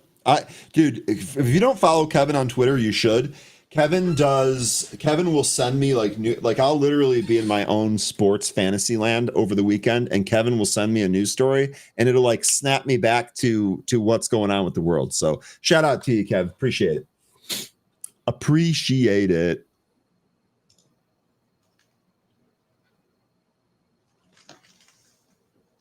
PKST might be a good swing. Looks like Ionic and other quantum tickers are testing recent support. Looks like we are heading for more downside.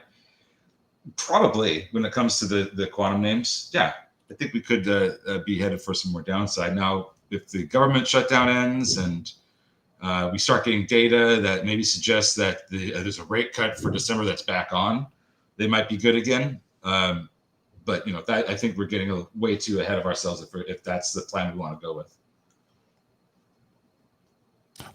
Jay saying for sweet greens, there was a ton of the 5 puts sold yesterday and they didn't go below that. So maybe the bottom is in.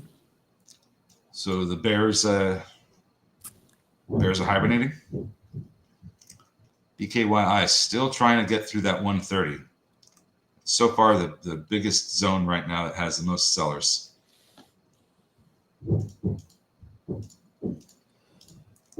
Okay, I think we're supposed to go to a all access here, but I don't know that we have the guest yet. And there it is, BKYI through 130, 133 and a decimal.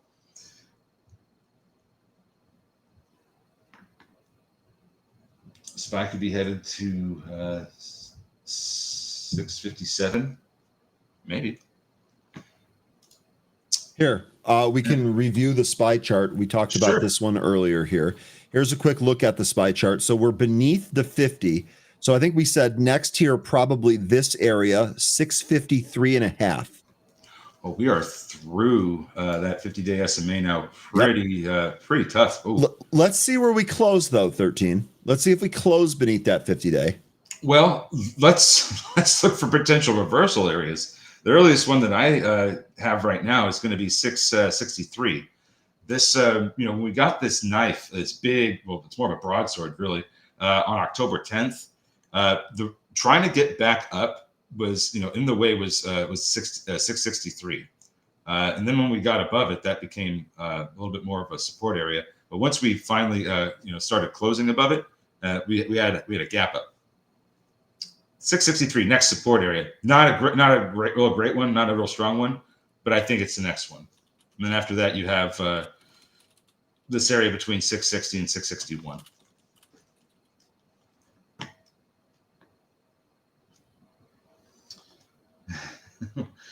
Izzy will be your guest, Ryan. I keep singing the song from the Disney movie when I read that. Looks like Holly finally turning around.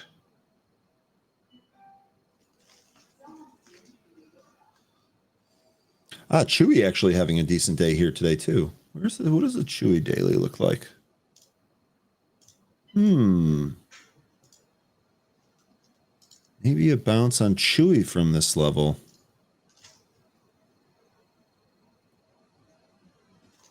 This would be the trend line that I want to get over on Chewy.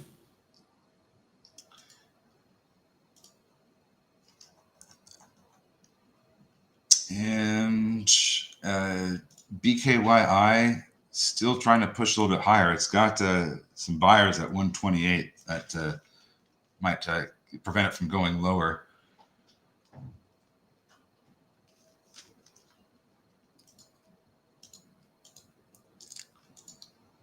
And BKYI still pushing higher now, 137.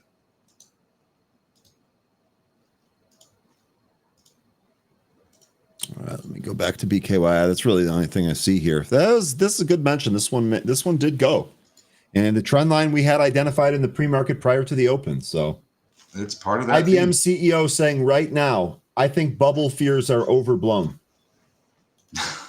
Trying to turn things around. That's what he's saying right now.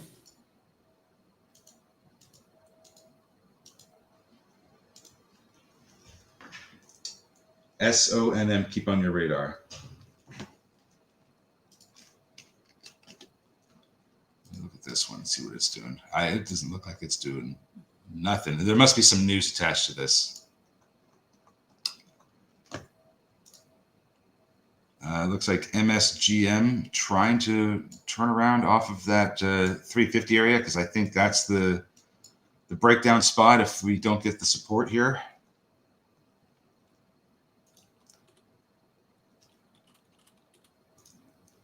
Looks like Clear Secure may be topping out at 35 for the moment, kind of putting in some topping out. We'll see if that ends up happening.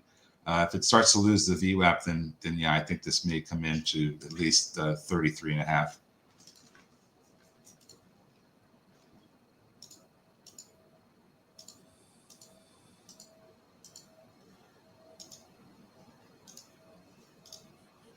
Okay. Let's see here. Chewy, put the clouds on 200 SMA on the weekly. Check the current hammer just before the close. Thank you, Glenn. I don't have the. Maybe I'll create another workspace with some of those cloud studies on it. Okay. IBM laying off. I'm seeing that too, Izzy. There's a lot of layoffs because of AI. There may be some rehiring, but right now I think this is a firing cycle. CMTL for a swing. MNST moving well today. Nibbling Marvell. Wasn't there an offer for, or there was some kind of offer for Marvell, wasn't there? MRVL. Yeah, that was the news from, I believe, yesterday. Okay. 13. We're out of time here. We got to go to an all access. Any closing words for the group?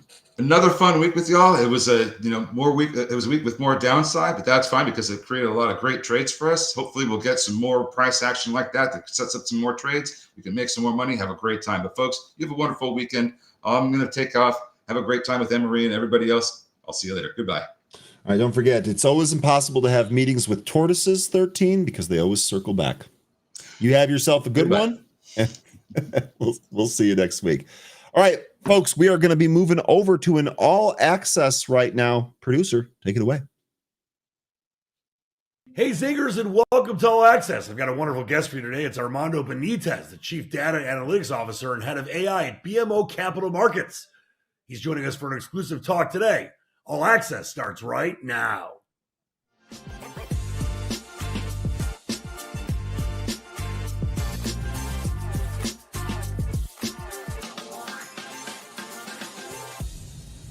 It's my pleasure to welcome in Armando Benitez, Chief Data and Analytics Officer and Head of AI at BMO Capital Markets. Really great to be with you today, Armando.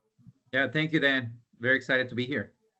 Well, I know you'll be attending the upcoming Benzinga FinTech event in New York. What drew you to be involved this year, and what are you most excited about?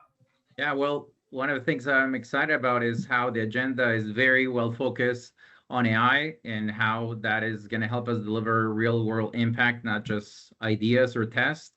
And the event is bringing together some of the best minds in the industry, experts from top companies, and we're going to be sharing real results of what's happening and learning from each other's experience. So, of course, I'll be excited to talk about everything that is happening on the AI space as it relates to finance, but I'm also looking to connect with some of the other executives in the space, fintech companies, data companies, all in one place. And my goal at the end of the day is to bring 2 or 3 practical ideas back to BMO and start using them right away. I know your panel is going to touch on AI having a profound impact on the finance industry. What do you think makes this topic especially relevant right now? Yeah, I mean, the space is evolving at an incredible rate. And from that perspective, AI is no longer just an experiment, but is making a real difference in our day-to-day, which, finance, there are thousands of rule-based routines, and that just makes it a great fit for AI, making a huge difference with AI agents evolving the way they've been doing in the last year or so. So we've seen real progress in this space, and we're moving again from co-pilots, chat interfaces to AI agents owning the task and really making a huge difference. So, and it's not only that, really, the whole ecosystem is evolving. The large language models capabilities are increasing at an incredible rate, and the whole ecosystem around them is also evolving at a pace that is allowing us to build real application. And while our industry faces tight margins and constant change, then AI will help us lower those costs and bring those processes to real life. And now we have access to the right data, the right technology, and all the elements to make it successful. So at the end of the day, it's not just the hype, but we're ready and we have the right framework in place. We have the right tools, and with the right controls in place, I'm excited to see where we're going to take it. I know we talk a lot about deploying AI agents, but how are financial institutions measuring ROI and productivity improvements from using AI in their businesses? Yeah, it's key for us to measure everything we do. So from that perspective, we're treating agents like any other business investment. We define baseline, meter everything that agents interact with, and then from that we start attributing value. Of course, with the right framework in place as it relates to managing risk and keeping costs at bay. So from that perspective, focus on sort of 5 metrics, and the first one is the automation rate. So what percentage of the tasks the agents are finishing, cycle time reduction, so how much faster the tasks are being done when deploying agents. The other one is quality and risk, how often the agents make mistakes, and how are those actions ultimately audited, and how often this model drifts from expected results. The other one is human leverage, effectively how many hours are free from our workforce from agents, and how many tasks each employee can now handle as a human augmentation. And that, to me, is the key principle of AI, being that human enabler and augmentator. And then the final one is adoption and trust, effectively how many people are using agents, how many processes are being affected by agents, and how are humans approving all those tasks and how satisfied they are. So in short, measure what's working, and that to me is the key to track usage, success, and exceptions.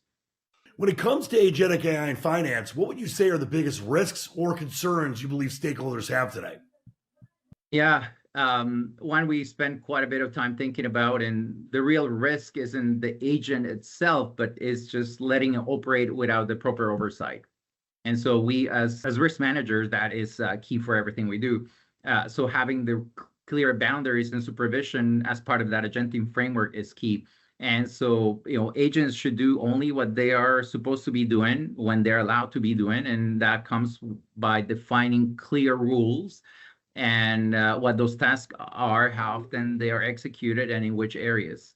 The other one is on identifying and having the proper access. That means having the proper authentication, role-based permissions, making sure that agents can't approve their own work. And so we keep tasks from that perspective separated for safety. Proper data handling, that is having the proper governance framework in place. How reliable are these agents? So prevent agents from making things up. So hallucination is one space that we do spend a lot of time. Require these agents to be trusted sources and the tools around it. Make sure that it's citing information and flag anything that they're unsure about, and that comes with the proper audit and controls. And of course, many of the agents built depend on third parties, and so having proper controls in place for those third parties as well, so there is no vendor lock-in or any of the other risks that come associated with third parties. And at the end of the day, what we're building here is trust. And trust you build gradually. So you start, recommending actions first, and then only when that trust is built, you can start moving into execution, initially with human approval, but eventually getting to the autonomous stage. I always love looking to the future. What do you think are some of the biggest innovations and changes on the horizon for AI in finance? Well, yeah, the space is changing rapidly. We already mentioned that. And agents are becoming essential how we do work in finance. So they're moving from being helpers to being effectively teammates, and that's one part that I'm very excited. But always, the controls have to be in place. So for me, in the next 6 to 12 months, we'll see more standardized controls for agents and for AI in general. That is having the clear policies, approvals, emergency circuit breakers, and those are going to be used across different teams and different desks, different lines of business. Agents will start doing more of that research and surveillance work that typically is done by analysts in our industry, drafting reports, identifying sources, identifying potential business opportunities, but also at the same time making it easier to check the work that AI is executing. I'm expecting more transparency and better ways of measuring the impact of AI and AI agents.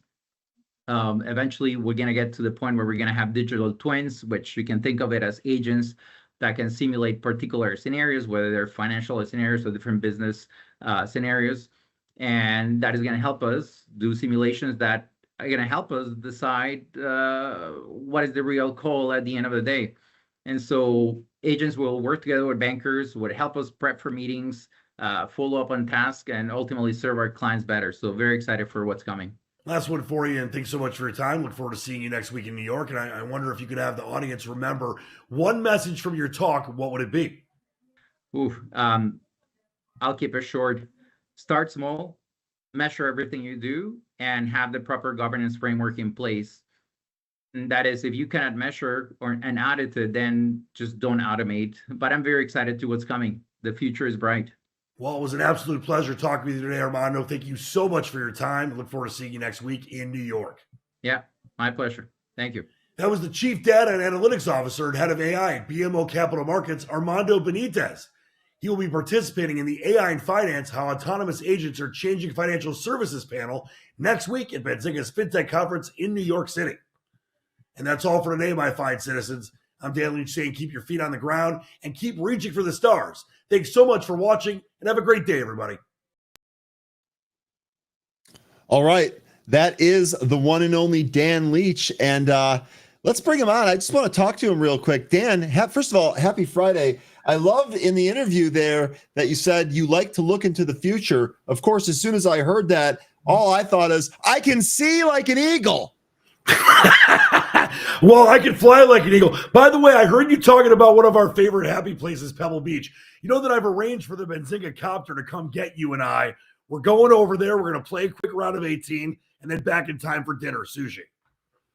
Okay. I had no idea. That's amazing news. My day just got a lot better. Surprise! Yeah. Let's do that. Okay. Great surprise here. Can't wait to see what you have lined up for my birthday. That's absolutely amazing. Thanks, Dan. We're going to Mars.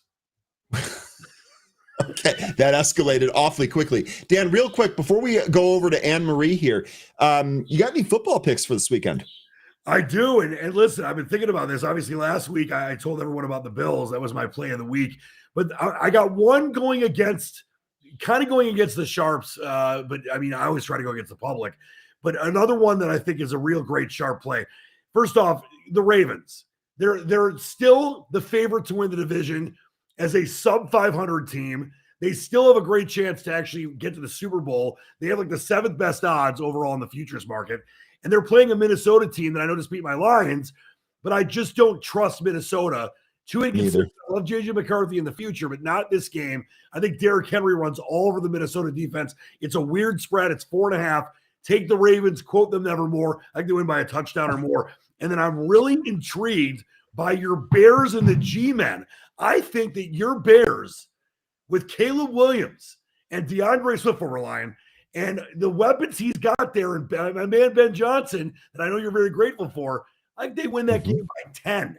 By 10. Ooh, a double-digit victory. I'm all about that. I don't care about Dart. He's outside. He's on the road. There's no skate-a-boo. I just think that the Bears, that would be 6 or 7, right?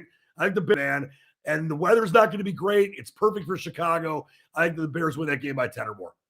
Oh, man, you got all sorts of goodies for me here today. I like that as well. All right, Dan, really good stuff. Look, I appreciate all of the All Access interviews and love that you share some tips here with us. So really, really great. I'll pack. I'll be ready for the PJ and the chopper, and we'll go out to Pebble Beach, say hi to Sarah Eisen, play some golf. Sounds good. And we'll have sushi for dinner. I do like sushi. So really good stuff. All right.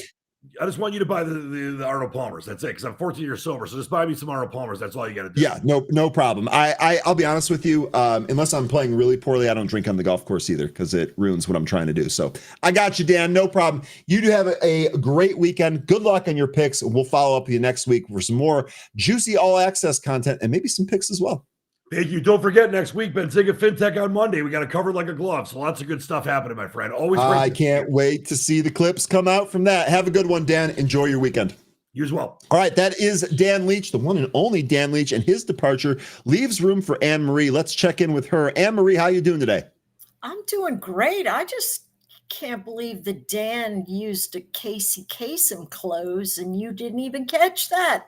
Keep reaching for the stars. They're reaching for the. Well, that was good. I was so thrown off by the quality of the quote "The Raven Nevermore" that I was just shell shocked there. So real good stuff there from Dan. He surprises often. I'll say that he surprises often. Really good stuff. All right, Anne Marie, let's bring on your screen share here. What do you got? He's a good egg. So let's start with Hood. You know, it reported a couple of days ago and has been selling off since then. As a side note, very quickly, I want us to take a look at the SPX, and I want us to go to, where do I want us to go? No, this is fine. Let's go to a daily chart. Our daily chart is showing momentum sitting right in the middle of all of this noise. And we have a very big inventory accumulation box between 6603 and 6760. And so if we convert that to the SPY and we take a peek at what's going on, we can see that this is exactly the box that we are sitting in. So my suspicion is that we could very easily just have a little bounce and continue selling because our momentum and trend are saying that sellers are really trying to opt for, hey, let's fade, give this a little bit more downside pressure. And then when we come into our floors of heavy congestion, we'll start lifting the environment. So with that said, I wanted you to know why my backdrop was sitting with the particular stocks that we are looking at and how I've positioned them. The first thing we'll do is we'll look at Hood. We notice that it gapped up very lightly. Well, not really. It just gapped into that space. Could not fill the gap from the sell-off prior to the earnings event. That's a warning signal. Think to your mind, listen, the market is about trading patterns. And if we're always staring at those patterns going, okay, I'm going to put that one in my little box of memory. What should happen? What could happen? And when we bounce, but we cannot close the gaps, we'll move down into the next area of congestion. We did that yesterday. Today, we're gapping down again. That's overall market weakness, flight to safety. I suspect that we're sitting in a space where unless they shoot the moon, we're going to pull off after the earnings event, right? And come back into frontline supports. So here's the thought. How do you make money when a chart is in flux, but carry seasonality into the end of the year? Well, you look at those big ranges and you say, how about handy dandy iron condor? Right? So let's take a look at a couple of these things. And then if you don't like that, we can look at the other side of the trade. The first thing that I have showing, let me make sure that it shows. Oh, yeah, that's good imagery. You can see them all pretty well, right? Oh, yeah, that looks crystal clear. Okay, so we've got an iron condor for December expiration, 155, 165, 190 for the put side. We're collecting about $230, $240. If you say to yourself, I don't like that. I don't want to do an iron condor. I don't want to collect $230 and leave myself exposed to $700 of risk, even though the chances of that is less than 2%. Fine, totally understand that. The December put spread, the 190.80 put spread is 79 cents. The price action is, they're actually pricing in about $23 of motion. So we're sort of on track to hitting that 100 event if the volatility holds.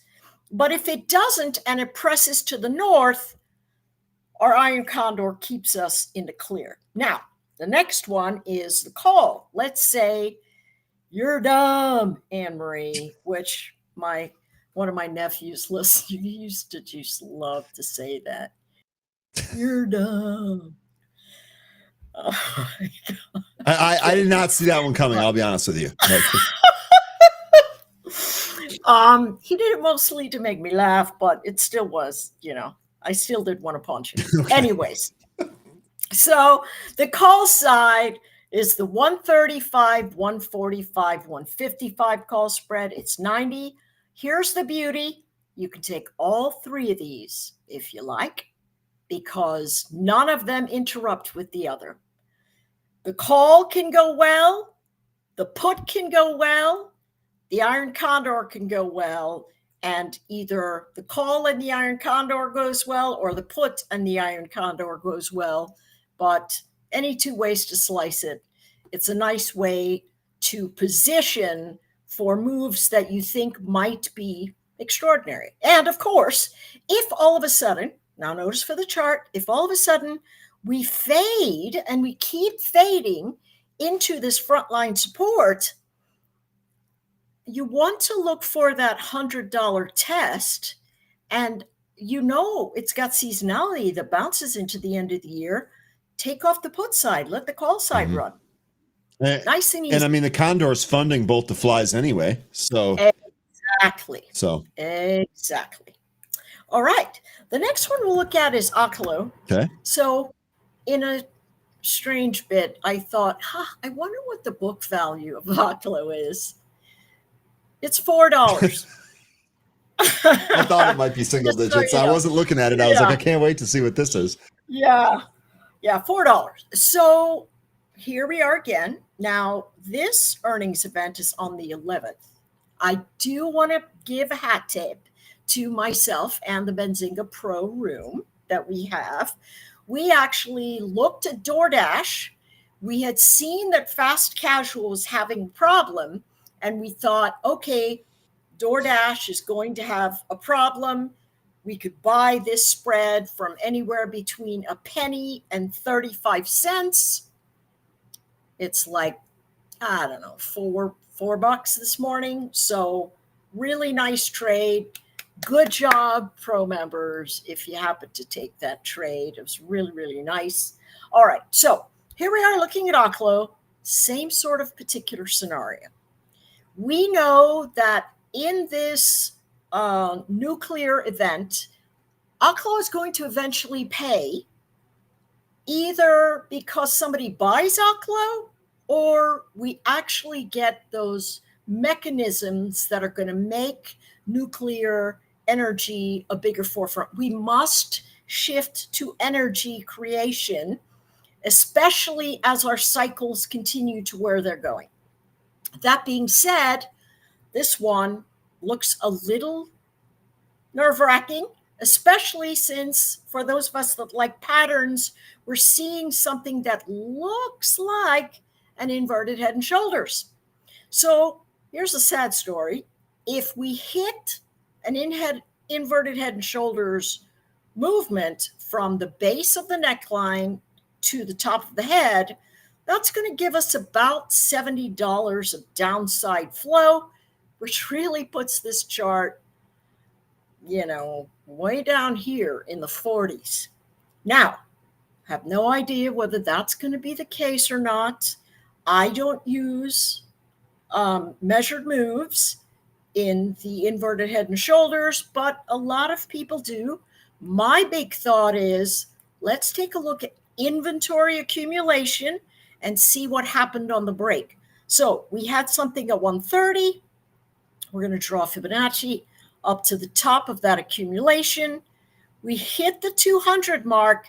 Now we're coming to the 300 mark, and we're holding a bounce in between the 400 level and the 200 level. The 400 level is 80. The 200 level is about 110. And we're coming into earnings. Notice what's happened. Sideways motion, gap down, 3 days. Another gap down. Could it be sideways motion until the 11th? Potentially. What is the 11th? Monday? Tuesday? 11th is, in fact, Tuesday. Yes. So that's Veterans Day, by the way. Could have a sideways motion. Yes. Also one of my son's birthdays. Ooh. So we have this area right here. So we could dance around between 96 and 105 for 3 days.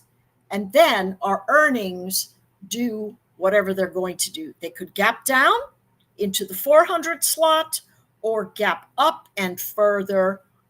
I don't think that's going to happen. I'm fairly sure with the state of what's happening and liquidity flows being the way we are, that the lower edge of this formation is where we're at. We see momentum drifting down, trend drifting down, well below this moving average, and all kinds of things happening. So what can we do? A couple of things. If we think, let's do this. Let me go to move the underlying out of here. And if you wanted a quick snap trade, this is the November event into the earnings. Again, a little bit of a gamble, but you could do the 65s. If it completely falls out of bed, it's 85 cents. It's your one bet that goes, all right, if this thing falls out of bed, I'm going to be in great shape. The next thing that you can do is say, all right, let's have a look-see. If I choose the 80, 65, 50. I was going to say, I don't think 49 was the one it was supposed to be. Yeah, thank you so much.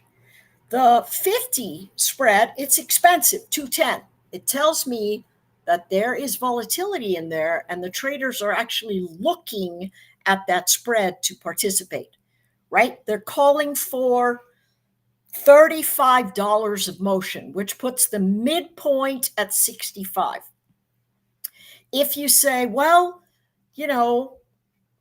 maybe it goes there, maybe it doesn't, you could say, hey, give me the 70, 60, 50 spread, and that would be 84 cents, right? Probability a little bit lower, but you have it there for December. And then the call spread back up to 115, 130, 145.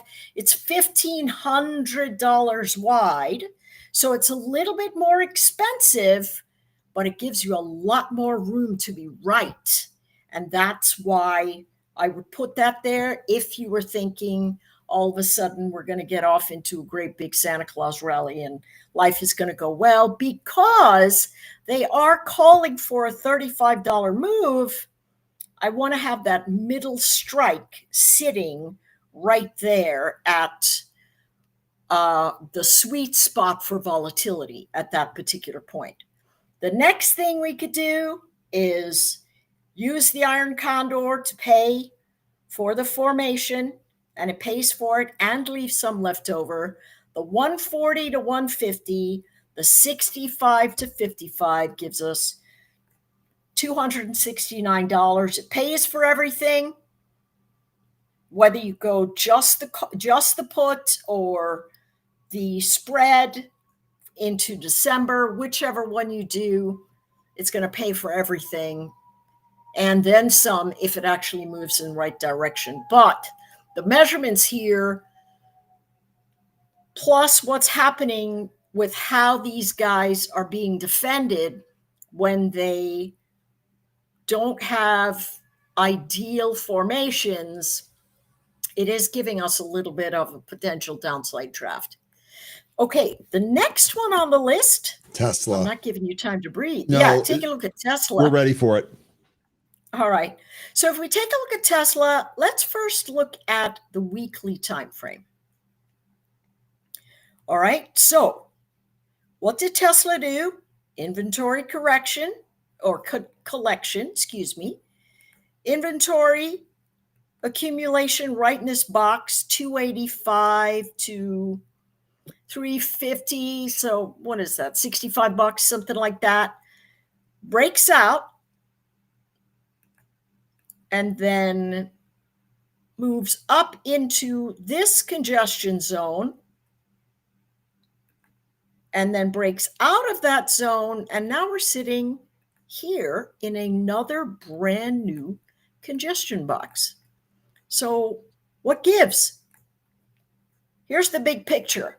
Above $450, we have people trying to buy the floor, trying to buy that ceiling, but they get rejected all the time. There is supply waiting up here in the 460 to 470 area from the weekly charts.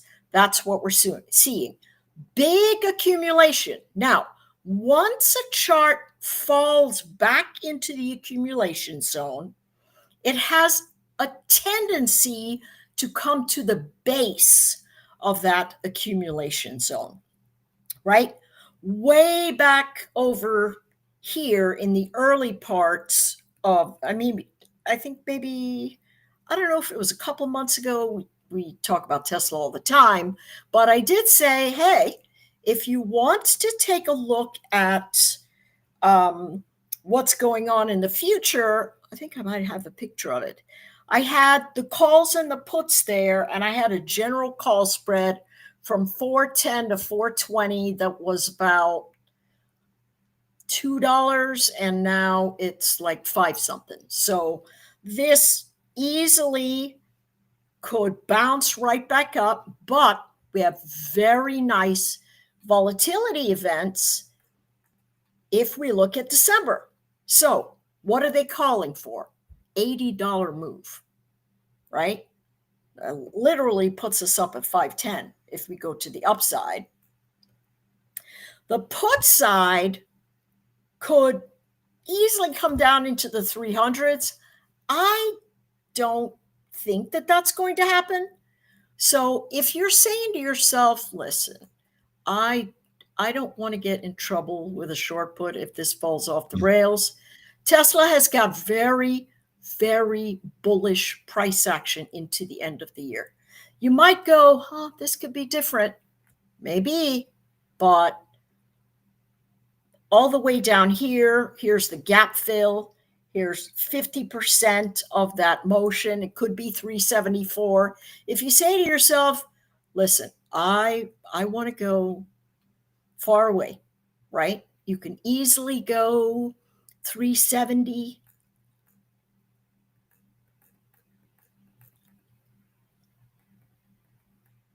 to 360.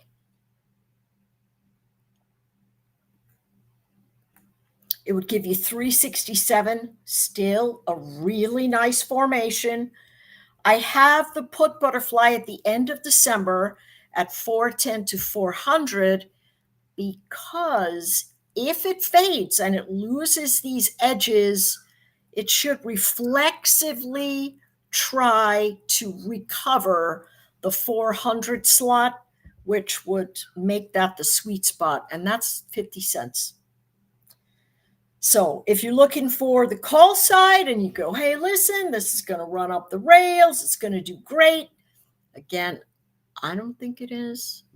But if you think it's got the power to move to the north, this butterfly all the way in December is 450, 460, 470. It's only 40 cents. Listen, if this begins to move and it recaptures 460, say in the next 2 weeks, close it. You're going to get a 300% return. Easy. Now, we're looking at a ton more than that if it stalls out at 460, but take the good while the good's getting, you know what I mean? And look for it from that perspective. But easily, it does nothing, you make money.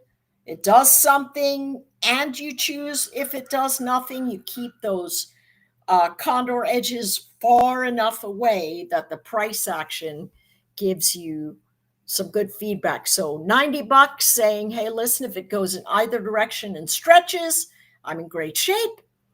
If it does nothing, I'm in great shape. Or you choose one.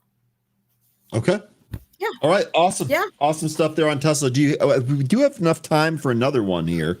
Of course. Let's do it. So I didn't have any other suggestions here from the chat on this. So I think we could probably open this up. So you got one? Here's another reason I think Oklo is going to have trouble. Okay. Camco, same structural space. Only Camco actually does make money. Yeah, I was going to say this is a much more mature company. These guys make much more money, and they just reported, and they're selling off. Now, all right, so they did not, they failed to get the estimates for earnings, but this looks like a pretty nice bounce floor. If you're saying to yourself, listen, this movement into nuclear energy is going to be a slow grind, but a good one in the long haul, there is absolutely nothing with there's nothing wrong with taking a long bet. And a lot of people are already moving into these chains, right? This is January 2027, and they're already moving into these chains by bits and bits. And so if you're saying, gosh, I really would love to be at the forefront of this, why not try a 110, 130, 150 butterfly for $2 for a $2,000 upside event. So potentially 9x, and you just let it cook. If it fades a little, you're going to lose a little bit. Maybe you want to add to the position. If it rockets in the middle of the year all the way to 130, you get out, you make 150, 200% profit, and you go, you know what? Nice game. Good game. I'll see you later. And so these are the spaces where we go, all right, what does the landscape look like ahead? We can see sector rotation. We can see it. Now, you might go, yeah, Marie, that's one day. But we're seeing these day after day after day, and they're moving into different pieces of the market space. And so we know rotation's coming. Let's look for where those are, and then realize if we are ramping up a war machine, we are going to need energy. And we know that our administration wants to promote energy resources. Ryan, next time we're together, I'd love to take a look at some beaten down solar names, see if they've got some traction going there, maybe run a Benzinga screener. I was going to say we can use the scanner in Benzinga Pro to develop that list, and then let's do that. In fact, let me make a note because my goldfish brain will forget that. Yeah, mine too. Let me write that down. Okay, so Tuesday will be the next time we're together. Yes. Run a scan for beaten down solars, and then we'll do options off that. Yeah, perfect. Okay. All right. Well, the plan is the die's been cast, as they say. We're ready to go there. Yeah. All right. Hey, listen, take care, Ryan. Thank you so much for being an awesome host. Of course. Smash the like button for our buddy Ryan. He really gives it his all. We really do love him. If you're going to do something, do it 100% or stay home. That is my motto. philosophy exactly. So, all right. Absolutely. Appreciate the kind words. Do me a favor and enjoy your weekend, and we'll catch up with you next week. All right. Take care. All right. Take care, Anne-Marie. Bye-bye. Anne-Marie's departure leaves room for Sandy. So we're going to do options trading with Sandy here. Let's bring her on. Sandy, do you have any nice things to say about me like that? Yes, absolutely, Ryan. You are so awesome. But you made me laugh because my mom used to always tell me, like, if you're not going to do something good, don't do it at all. That's right. So that kind of reminds me of that. Okay. So I will take that. What do you got coming up for us here? We're going to talk, let's see, about some option flow going into DDUG, CVNA, Oracle, XOM, and then maybe put on some automated trades, look at the VIX, and kind of give it the whole overview today. Okay, that sounds great. I'll get out of your way. Trading Made Simple with Sandy starts right now. Welcome back, traders. This is Sandra with Trading Made Simple. I'm here to show you short-term proven strategies. People think trading is a one-size-fits-all market. It's not. We live trade and train daily. Let's talk trading. Us on this pullback, right? We were doing so well, hitting resistance. And now, not only did we come down on SPY and actually touch the 20. And you know how I feel about the 20 EMA? It's a simple trend indicator. As soon as we break below it, it typically gets bearish. And that is exactly what we're doing. So we had kind of been, toying with this for quite a while. So this pullback actually could go all the way down to about 653. You can see that's where our last consolidation area was as support. You can see our momentum here, right? Breaking below that negative 100, which means a lot of strength to the downside. And then also, typically when we hit that 200 range, which you'll see right here with the dotted line, that's typically when we're oversold. And vice versa, if we're up here, right, on momentum. So a momentum indicator is really nice because it can really show you visually what's happening in the marketplace. Are people diving in or are they jumping out? And right now they are jumping out. So when we take a look at SPY, like a lot of people, they don't use breadth indicator much. And sometimes it's just not part of their routine. And so I just want to show you a really quick way before we get started on how you could use the VIX as a breadth indicator to kind of let you know, hey, we got some stormy weather ahead. If you're all in calls, this might be a good identifier to either hedge your portfolio, or you can start maybe just removing those positions to lighten up some capital to get ready to go in the opposite direction. Nothing can go up all of the time. We typically will always come back and revisit that 20. If we break below that 20, then we got a little bit more time in a negative trend. So let's take a look at the VIX really quick. This is the volatility index for the market. Now, typically speaking, right, when volatility, this is really old school stuff here, guys. If volatility ever gets as high as 20, then we are really volatile, right? The fear gauge is letting you know that people are running away from the market. So when you actually look at the VIX on a daily as an example, this works just like any other chart, which makes it really easy if you have that 20 EMA. Now remember, the 20 EMA is faster. It's a faster indicator than a simple moving average. So this exponential moving average really lets you know for the last 20 bars, regardless of what chart you're on, the last 20 bars on here, it's the day chart.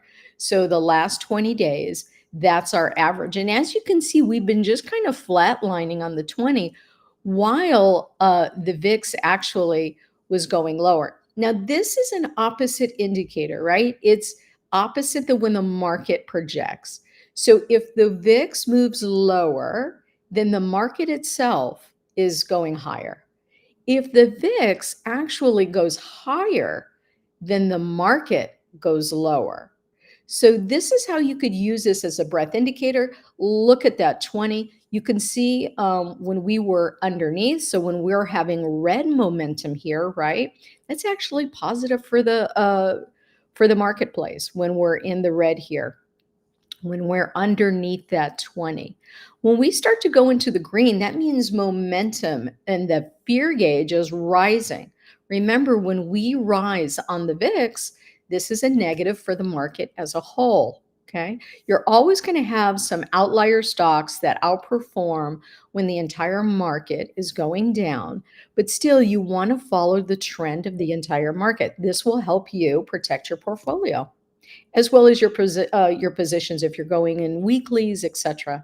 So as you could see, we were kind of toying with that 20 on November 3rd.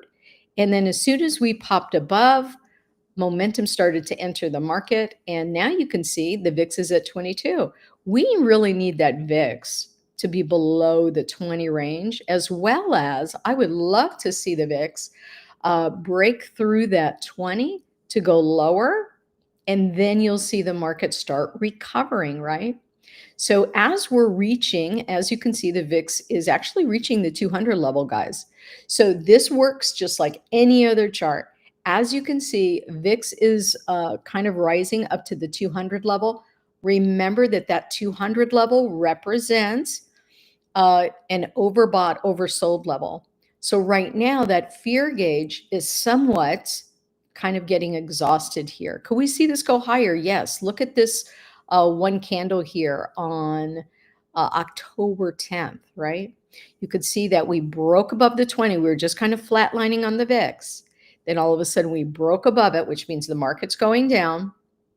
And then all of a sudden we just kept rising until we had that fall. And it's not until we actually get below it that you'll see the market start pumping. And so now you could see that we actually broke above our last pivot high. And so where could the VIX go? Where could this VIX number go to? Well, you could see the consolidation bands. Once again, this is a chart like any other that you could look at periodically. You could look at it on a weekly basis to identify maybe what the week has in store for us the next week. But as you can see, we really have a lot of room to the upside, all the way to 28. So could this go higher? Absolutely. And so you want to keep your finger on the pulse by watching the VIX, because that really is the breadth of the market. And as we take a look at the market, you could see technology really taking a huge hit here, right? What's looking good? We got a little bit of financials, not very much. We got some, what is this over here? We got some other stocks here that are really quite small in comparison to the S&P 500, right? So these are the stocks in the S&P 500. If you look up here, you can see where this is the Dow, NASDAQ, and a lot of these major stocks overlap. You could see that real estate is really outperforming the market. Consumer discretionary, not too bad. And consumer staples kind of holding steady here. So we can actually just take a snapshot of the market and see what's up. And why is consumer staples kind of holding its own? Well, whenever you have any type of news that has to do with, the economy is losing jobs, people are losing their job, they're losing their paycheck, but you still have to buy food on the table. You still have to buy gas for your car, as an example, utilities for your house, right? Products for your healthcare, as well as, just your overall care. So that's why these stocks really hold their own. So if you're looking for something where you can only go long, that might be like an area for you to take a look at. And then, of course, you can also capitalize on the volatility when the VIX is this high to really concentrate on puts if you're an option trader, right? So that is basically our little overview of the VIX and how you can use it as a market breadth indicator. We are reaching that somewhat oversold, but we still have a lot more room to go. And as an example, you could see on the 1 hour chart how we rose on the VIX, hit resistance, came back down, and then actually broke through resistance, right? On an overnight trade. So remember that these gray areas represent overnight price action. So the VIX was actually rising overnight, and you could see that we broke the pre-market high today. We're at resistance level on a 1 hour, but look, we still got room to go all the way up here to the 23 before we really show, hey, there could be a some reprieve right here. We still have a lot of room. So we'll keep an eye on that to see what's going to be happening next week. As of right now, looking really bullish for the fear gauge, which is really bad for the marketplace. All right. So as we go back to SPY, let's go ahead and take a look at a couple tickers and maybe pick a couple to do some automations. At Trading Made Simple, our niche is really automation, really teaching you how to use your own platform, Thinkorswim or IBKR, to automate your trades. This is really helpful because we like to put on our trades Sunday night and let them just write out for the week. We have our stop loss, our take profits, our trigger levels to get in. And so everything is set up in the beginning. And you know what we also do, by the way, for these types of conditions? Regardless of what the bias is or the market breadth at the start of the week, we always do calls and puts for our tickers because we want to make sure that if we're going to lose out on this type of momentum when we're in a call position, that put trigger is there. And so we have calls and we have puts for our stocks that we pick on Sunday. And then that protects us for these types of situations where, hey, market breadth was doing pretty decent, kind of flatlined. And then all of a sudden we lost momentum. And then we gained momentum to the downside on puts. And we have a put waiting in the wings, just ready to rock and roll. So very important. All right, let's take a look at some stocks where I actually see a lot of option flow in. And I like to look at option flow because really, even as an automated trader, most retail traders are trend traders, right? We're going with the trend. Who creates the trend? The institutions. So knowing that could really help you kind of identify, hey, where is the institutions kind of putting some money as the market's going down? So we actually have money going into DDOG, which is really interesting because they're actually going in for calls. Now, they have a timeline of 2/20 of 26, okay? So plenty of time in the future. But as retail traders, we don't want to be in a trade and start losing money automatically when we get in. So knowing that this is a call trade, I would really like to see that VIX, right, go a little lower. So could you time this out? Absolutely. They're looking at the 240 calls. Wow. So they're not only looking for a move to break above the resistance level that we have on our chart right now, but they are looking for a big pump for February's expiration.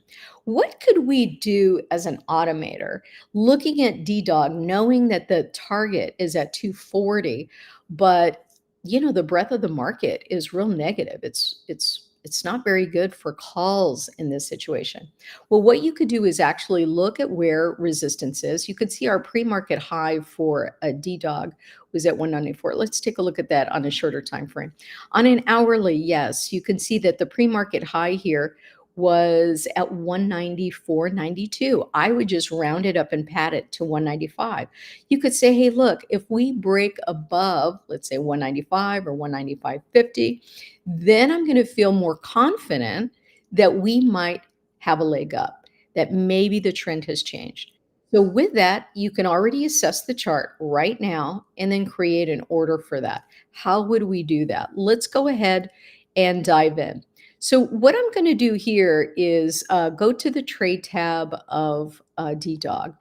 And then now you have to give yourself some time, right? Because you're like really wondering, is the trend going to change within a couple weeks? And if it does, how far will I move? So here we could take a look at price. We could also take a look at debit spreads as an example if the calls are too expensive. So let's take a couple weeks out.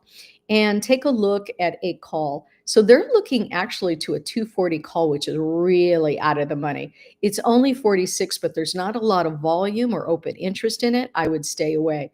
As we take a look at the trade tab for the calls, because that's what the institutions were buying, I'm actually looking for where is most of the volume. And you can see that there's a lot of open interest here at the 200 level. Okay. So at the 200 level, it's $1.42. That's not bad. So what I could do is do a buy custom with an OCO bracket. Let's go to buy custom with an OCO bracket. This allows you then to already have your buy to open and your 2 sells to close. Why do we have 2 sells to close? Well, we have one as a profit target. We have one as a stop loss. So we have all of our rules set up in the beginning of the trade. So that allows us to set it and forget it. And you know how I love that. So if you can take the human emotion out of trading, they've done studies on this, you can actually do better than actually sitting in front of the computer and manually trading. So I want you to take a look at that. So how do we do that on Thinkorswim? So as we look at the buy to open here, you can see that there's a little wheel cog here. If you click on it, it will then give you the order form. Now this order form is really important because we opened it up, right? So sometimes you can do whatever you need to do right on the front of the screen, but because we opened it up, we're really looking at the conditions, okay? So on the conditions, all you have to do is click underneath the symbol and a whole bunch of items will just automatically list as default, and that's fine. So go ahead and just start clicking DDOG. Method, it defaults to mark. Then you have a trigger, equal to or below or equal to or above. The first one is below. If you get caught up and you're not used to these symbols or these triggers, you could just scroll up and you'll see that there's actual writing for what you're programming. So you can always just look down here and it says less than or equal to. We're talking about calls, right? So we need it greater than. So we said about 195. We can actually pad that even a little more and say 195.50. And so now we're basically telling Thinkorswim, I want to get into this long call when the stock price gets to 195.50. Okay, that's how easy that is. So now that we have that, we could go over to our limit. Now there's 3 ways that you could get your automation filled. And this is, by the way, true even if you're manually trading. You got a market order, buying the ask or selling the bid, and then you also have the mark.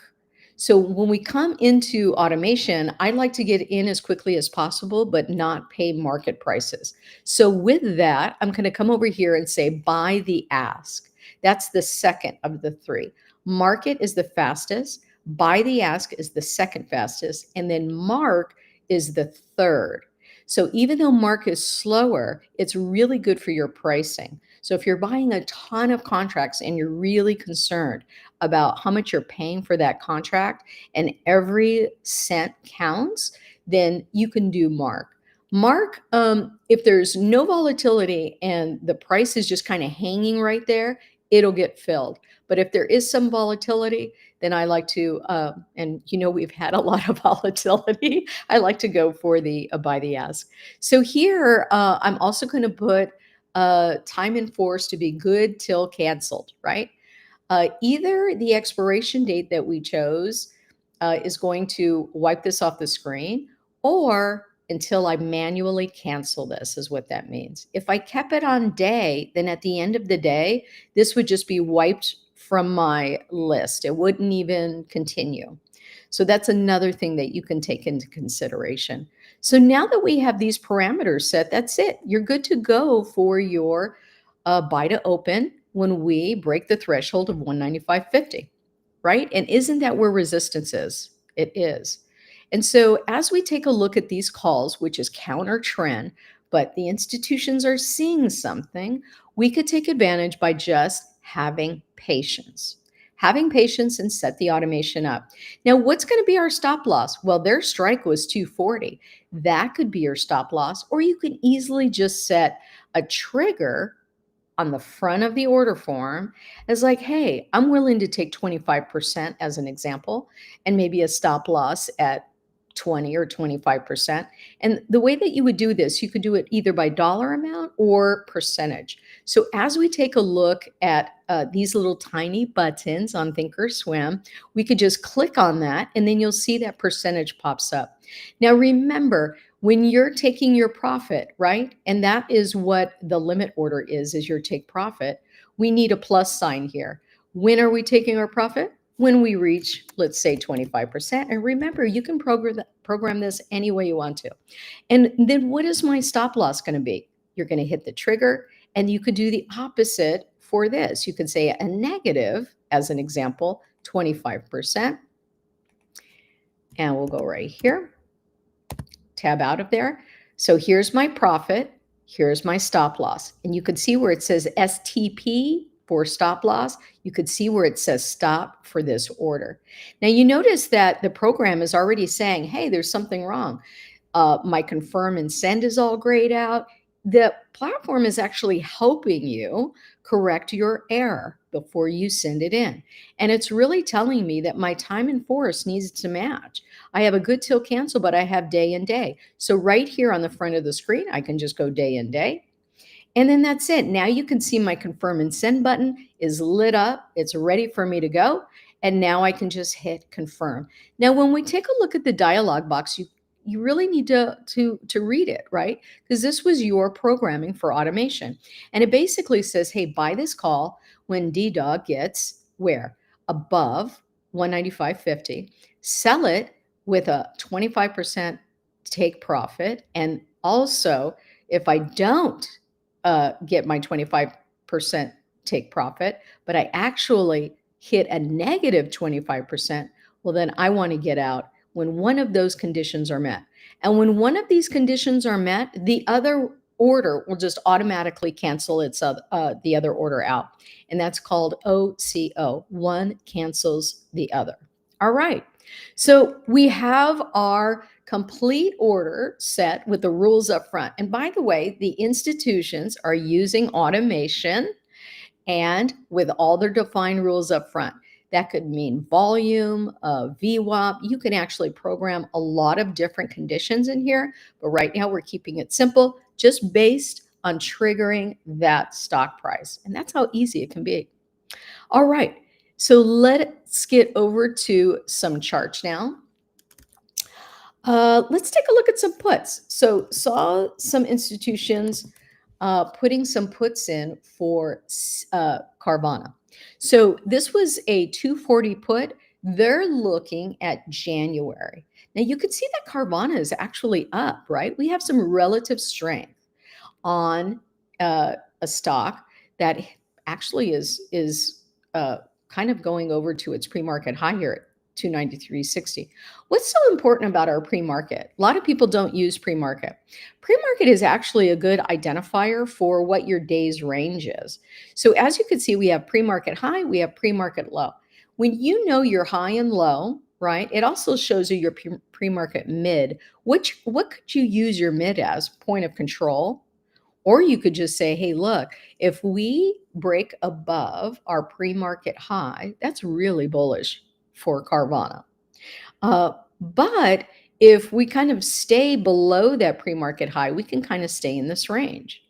Now, on an hourly, looks bullish. On a daily, you could see that momentum still kind of flatlining here. We do have a green candle today, and they're still looking for Carvana to go down. We actually have a big gap right here. And then also they're looking to see this go even lower. So let's take a look at the weekly and try to identify what do the institutions here see on this.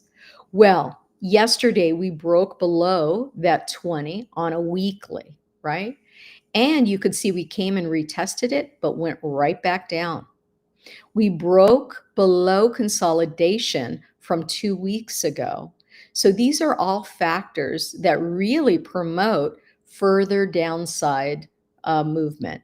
So as we could see this, you could see that we've had earnings here. Earnings, the estimate was 132. The actual was 103. So it did not perform well after their earnings report for the quarter. So what does that mean? That we could see a lot of people taking their profits from Carvana because they recognize that their earnings wasn't very strong, and they just reported, right? They reported on 10/27. So looking for some more downside movement. We have a couple little areas, and all you have to do is look at your consolidation and see where those areas are. We have 284, 285 area, and then we also have the pivot low right here, which is 148. That's on a weekly. That could take some time. As we look at the daily, right? How can you use this for further downsized movement when we can actually see that we're on a daily, we're actually in a support zone right here? Will this break the support zone? As you could see, we have support, and that's at about 284.50. So we have plenty of room from 293 to 284.50. If we didn't want to go all the way out to January, we could just take a look at this and say, well, let's take a look at the trade tab, and let's take a look at a couple weeks out. And we're really wanting Carvana to break below that support area. And what do we say that was? 284.88. I would probably go down to about 282 as an example. And then we could see this go lower. So 282, you go to your trade tab, and then we start looking out. You could see that the 250 has a lot of volume here for the puts, right? Open interest, 10,000 contracts.